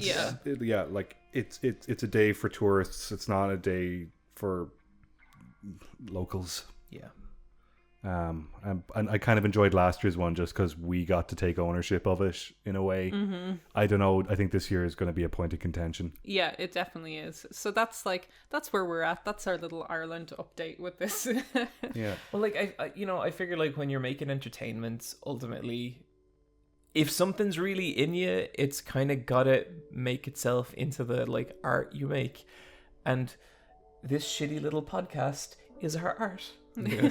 It is. You know, it didn't intend to be this way, but you know, things evolve. I don't know what happened. Sometimes I think about when we started and where we are. I don't know what happened. It started because of E3, which in the news, E3's not a thing. Yeah, E3 2021 based on I can't remember what we picked, but not happening, not going ahead. We all said yes that it was gonna. I think it was the other day they said it, but we all said yes that it was gonna happen in some form. Something might take its place as a Jeff Keighley showreel. Who knows? But you know, E3's gone. Like it's dead. If it's not happening this year, it's never happening. We'll see. The ESRB rely on that a lot, and so I think E3 can only disappear when the ESRB disappear, because that's like half their yearly revenue. Wow. Yeah. Okay, we take one more quick one, or we move on? We can one take more. another one. Do you I'm guys up for have it. one you want to do? I got one here. Okay. And these are questions. These are Okay. quick questions. It says here in brackets, requires immense speed. This is from Zach. And he's I think Zach has sent us a couple of quick times. I think he's pretty good at them. He is. And these stood out to me. Some quick cues for each of yous. Love it. Okay, John, we'll do your tree first, okay? John, representative of the nameless one. Okay, number 1, favorite wrestling move. One-Winged Angel / Sharpshooter / Undertaker's Tombstone Pile Driver / used to be Canadian Destroyer. Top Rope Spanish Fly is pretty good. V-Trigger. Okay, 2, favorite obscure Shenmue store. You probably know them all. Well, what's your favorite Shenmue store? There's a martial arts shop in Shenmue 2 I really like because it has a picture of Sarah from Virtua Fighter on the wall. That's a good answer. Okay, and number 3, favorite fighting game character for their aesthetic alone. I mean, he's really asking many questions there, so I'll just... off the top of my head, I can't pick one. I have to give a few. Street Fighter Alpha 3 Sagat Sprite, or Mika's Street Fighter Alpha 3 Sprite, Vanessa King of Fighters Sprite,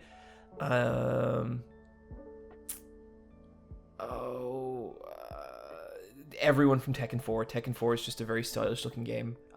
So much more. Everyone from BlazBlue. I love Dizzy from BlazBlue. What a fucking just stupid, amazing design. They put out an Android for Dizzy, and it is so wide because it has to accommodate 3 characters. I think I need a Dizzy figure. Yeah. Dizzy's so cool. Yeah, Dizzy's the best. Niamh, can I go with you next? Yeah, Okay, Niamh, the only real gamer on this podcast. it's true. It is true. There we go. Zach knows what's up. Okay, who's better, A2 versus 2B? A2, she's my favorite character. It's kind of like, do you just want to switch the wigs? Like, they're kind of just... Oh my god. Niamh really likes the trauma that A2 has. No, I like that A2 got to I'm do just- everything on just her terms, and she joking. ges to leave on her terms. And she's all dirty, yeah, she's just like dirty, you, just running around in the and muck. she's awake, man. She sees the truth. 2B never gets to learn the truth of anything. Yeah. It's sad. Okay, most played game. Regrettably, it's probably either the original Guild Wars or Destiny. Destiny 1 or Destiny 2? Destiny 1. Oh my god. Yeah, I remember you were very in for a long time on that one. You were. Favorite banana in a video game? Ooh, I love all bananas in video games. They're very fun. I really liked one that I found in Gears 5 recently because it's just in a locker room and there's nothing else, no food or anything else, and you just turn a corner and there's a bench and there's just a single banana on a bench in a locker room in the Gears 5 world, and it just felt like it was like, this is there for the girl who documents bananas. Here's the bananas in Gears 5. It was Do you very get like important. an endorphin rush now? Oh my God, yeah. I bet it's pretty intense. Yeah, It's I'm a just really like, banana. it must be cool to have that blur where you see the yellow and the shape, and you're like, was that a banana? Like, I walked It in is a banana. when Rebecca was playing Kingdom Hearts 3, and I was like, spin the camera around, and she's like, what? And I was like, I think there's a banana there. And there was a world, and there was a plastic banana hanging up in that toy world, and I was counts. right. Yeah. It was a banana. Excellent. And then for me, Bryan, Resident Kirby Liaison. Oh yeah, I like telling lies. Okay. Favorite baseball cap you own? I only see. No, I like my Supreme baseball cap, or I like my Bape baseball cap. The purple Bape one? Yeah, I really like my That's purple cute. Bape one. One time it was real windy and it flew off into the wind, but then it got caught on a bicycle spoke. But the bike was parked, so I was able to retrieve my baseball cap. I paid stupid money for that cap. I've had it for a very long time, and I don't intend to lose it anytime soon. I had a PS2 baseball hat before, and I was walking over the Halfpenny Bridge. Oh, and that bridge is a death The trap. wind blew it off into the Liffey, and I looked at it, and it sank into the water, and then an old lady behind me just goes, "Oh." Okay, favorite deal you've gotten on a game? Oh, okay, there's a Game Boy game. I think it's called... It has two different names depending on whether it's in America or Europe. It's called Stranded Kids or Survival Kids, and it's a top... Survival Kids is really good. It kind of looks like Link's Awakening, but you play as a boy and a girl stranded on a desert island, and you have to keep them alive. And it's sort of like a survival craft resources game, but it doesn't really have a lot of that because it's a Game Boy game and they can't really generate that much stuff. Except in that... Never mind. This game goes for like 100 quid now, and I got it for like a $5. A song. Yeah. Also, GameCube games. In the last year, all the super rare GameCube games have gone up between 150 and 200 euro. Nice. So like Chibi Robo, Fire Emblem, all of those GameCube games, they're all 200 euro now, and I paid under 100 for each of them. So they've doubled in value, which is good. Based on that question where I was like, are people still collecting? People are collecting like crazy during COVID. Uh-huh. The amount of stupid online shit I buy has gone so up. Yeah, I've got absolutely. like 3 like big anime figures, and I think I'm gearing up for another. I bought a titty Niamh figure to cheer myself up after my surgery. It was really cool. Yeah, like I showed it to Johnny. He was like, "That's a really good idea, Bryan." That's how I got my lunch figure. That time I passed out at your party. Not through alcohol, I just fainted. You just had too much of a good time Just too much. because I did my Joker impression. Was me and Bryan were joking around, and next thing I know, I'm on the ground staring up at everyone, and my first thought was like, oh no, it's like 8 hours later and I got really drunk. 2 seconds have passed. Yeah. But then the next day, me and Michelle went to town because she was really scared to let me fall asleep, and I got a cool lunch figure. You got, she felt bad for you, so Yep. you got an anime figure. That's what you do. And then my last question is cutest Bloodborne boss. I am going to go with Dark Ps5 is very cute. Oh, I hate him. He's a cute fella. Rom's cute. I don't think Rom's cute. Spiders are gross. Sphere. The dog werewolf boss at the start, the white one with the bandages around her face. Vicar Amelia. Yeah, Vicar She's so Amelia. cool. There we go. She's such a good design. Yeah. I think she's more beautiful than cute. I think Dark Ps5, which is an optional boss, is super cute. Murgo's Wet Nurse, she's kind of cute. Orphanicos. Orphanicos is a cutie patootie. There you go. There you go. Oh, that's going to do it for our emails. So we move into our Patreon shoutouts.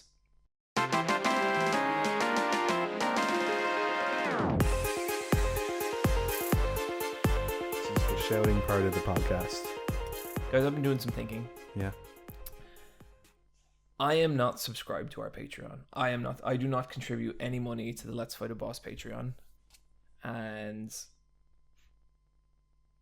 I've been doing a lot of soul searching as to why that is. And if I'm really honest with myself, it's because I'm not good enough. Are you better than me? Well, now you can prove it, buddy.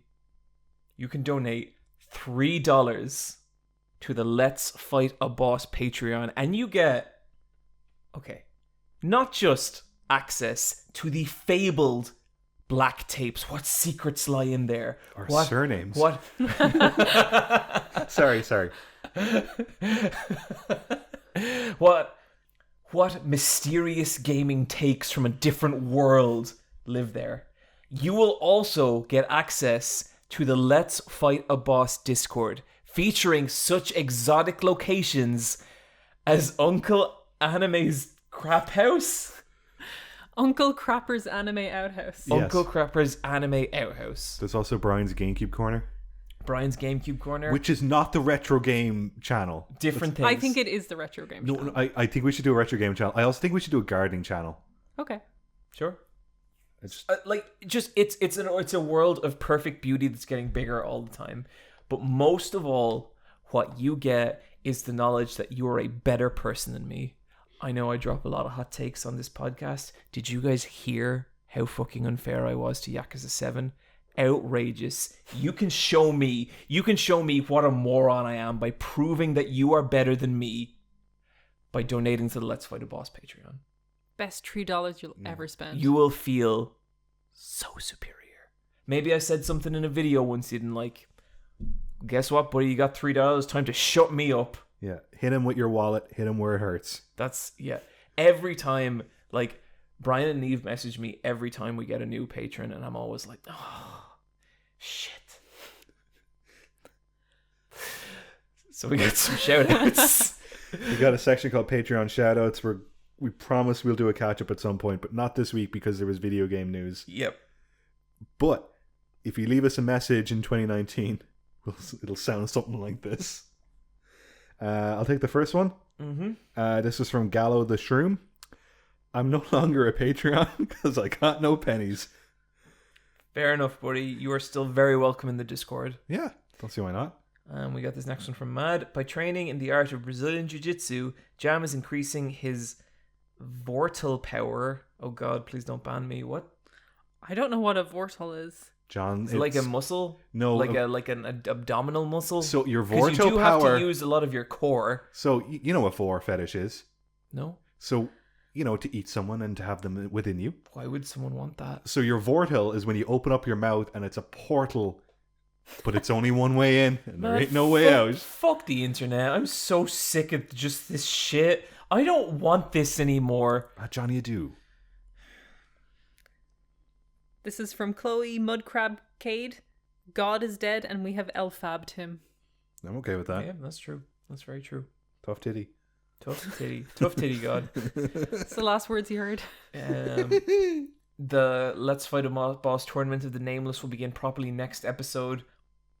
I'm Good. sleepy and tired. We forgot. I did not forget. I forgot. What say we move into our loot drop? It's the loot drop, which means that a lot of you are going to be getting a kind of disappointing, sinking feeling that this wonderful episode is coming to a close. Brian, how long is this thing? This episode, in its raw form, has just gone over 3 hours. It's just gone over 3 hours, okay? Guys, you can't be sad about that. Yeah. We've had a wonderful time. Don't mourn for what is lost. Be delighted in what was. And like, I know we missed last week because I was sick and That we had was to Brian's fault, and me and Niamh did get really fucking pissed. Yeah, at like him. I think it's okay to get upset at someone if they're in hospital. Yeah. Like, how dare they? It's like, I think I said the words, Brian, your medical conditions have bespecked this podcast for the last time. He kicked me in the stitches. Yeah. And then Niamh laughed. I did. Yeah, it's true. But anyway, look, this week, to make up for it, you get a 3-hour episode by accident. So, Yep. it all worked out. Yep. I've got my loot drop here, and I am going to loot drop Atrocity Guide's video on Breatharians. Oh my god. This is such a good video. It's fantastic. She also did another video recently about a man studying dolphins. Oh yes, again. And her ability to say the wildest shit that she has to say if she's going to cover this in like a journalistically reasonable way and not crack at all is incredible to me. Like there's one bit where where she shouldn't say this, but she has to basically say like, and then they started fucking the dolphins, and she said it in her just monotone atrocity guide voice, and it's the funniest fucking thing. She's great. Like her videos are so well researched, and she's just awesome. My one is, this is kind of a light recommendation because I'm not finished it, but I've been listening to Short Creek. It's a podcast about like fundamentalist polygamist Mormons in the Utah-Arizona border. And more than anything, when I listen to this, I think about what podcasts have become, because this is two hosts who have been researching this for like 3 years, and one of them lived there for 3 months among the community to report as accurately as possible. And it's just one of these things where I listen to it and I'm like, it's crazy what podcasts are, and that they can like fund this kind of level of like journalism. I don't know how I feel about it. It's kind of a very all over the place. They very much want to get the perspective of everyone there kind of thing. So it doesn't really have a run-through narrative right now. And it's riddled with ads. I'm listening to it on Spotify, and this was a Stitcher original thing, and it is full of fucking ads. But it is interesting passive podcast entertainment that more has me thinking about the nature of how podcasts are funded and what they cover than anything else. Podcasts have gotten real ambitious. So this is Short Creek, and it's on everywhere you can listen to a podcast on. Okay. I have a YouTuber called Brandon James Greer. I thought it was Greer. He's a pixel artist, and he does pixel art tutorials, but then he also kind of does videos where he proposes himself a challenge, and he kind of goes about his process of how he does a sprite. And so this one is called Same Sprite Remade Every Year, and the character he picks is Luke Skywalker, which is a very iconic character. And this year's video for the end of 2020, he does Luke Skywalker in the style of a Neo Geo pocket fighting game. Oh, cool. Which has a very distinct style and color palette. And so he goes about and he explains what makes Neo Geo pocket fighting game characters look the way they look, and what parts of the body are exaggerated, what parts are simplified, what color palettes they use. And then he kind of gives examples of nice sprite color palettes. And then he does cool Luke Skywalker and R2-D2, and does a nice little idle animation and startup animation where the lightsaber pops out of R2 and Luke grabs it. That's cool. And I really, really like this guy's channel. He's just really good at pointing out little details in squares. That's all I got. That's all we got. That's the end of the episode. Oh. Little bit wild, I think. A little bit wild. It got kind of sexual in the middle. I'm not sure I remember quite that bit. I wouldn't know what sex is. Haven't found out yet. Don't know what sex is. Brian's an innocent boy. Yeah, never had sex. What's wrong, John? Nothing. Just sometimes the alleys we go down leaves me with just mystery. The only alleys I walk down are caked with gumdrops and innocence. I don't know. Niamh, play the music. Save this bit. Okay. Save this Help, bit. Play the please. music. We're leaving. We had a great time. Love you guys. Thanks for listening to the podcast. Hope like you're still doing what you're doing. And ooh, yeah, I'm not saving this. You were. No, you were. And then you got I know. self-referential, and now it's on fire again. I was just like, I hope you're not dead. And then I was just like, that's too dark to say. We But all anyone need- who's actually dead won't be able to take offense. I know, but I second guess myself, John, and that's where you just Look, always look, fall. look. Keep being kind to yourself. Exactly. Eat a Twix. Yeah, that's advertising. Sorry.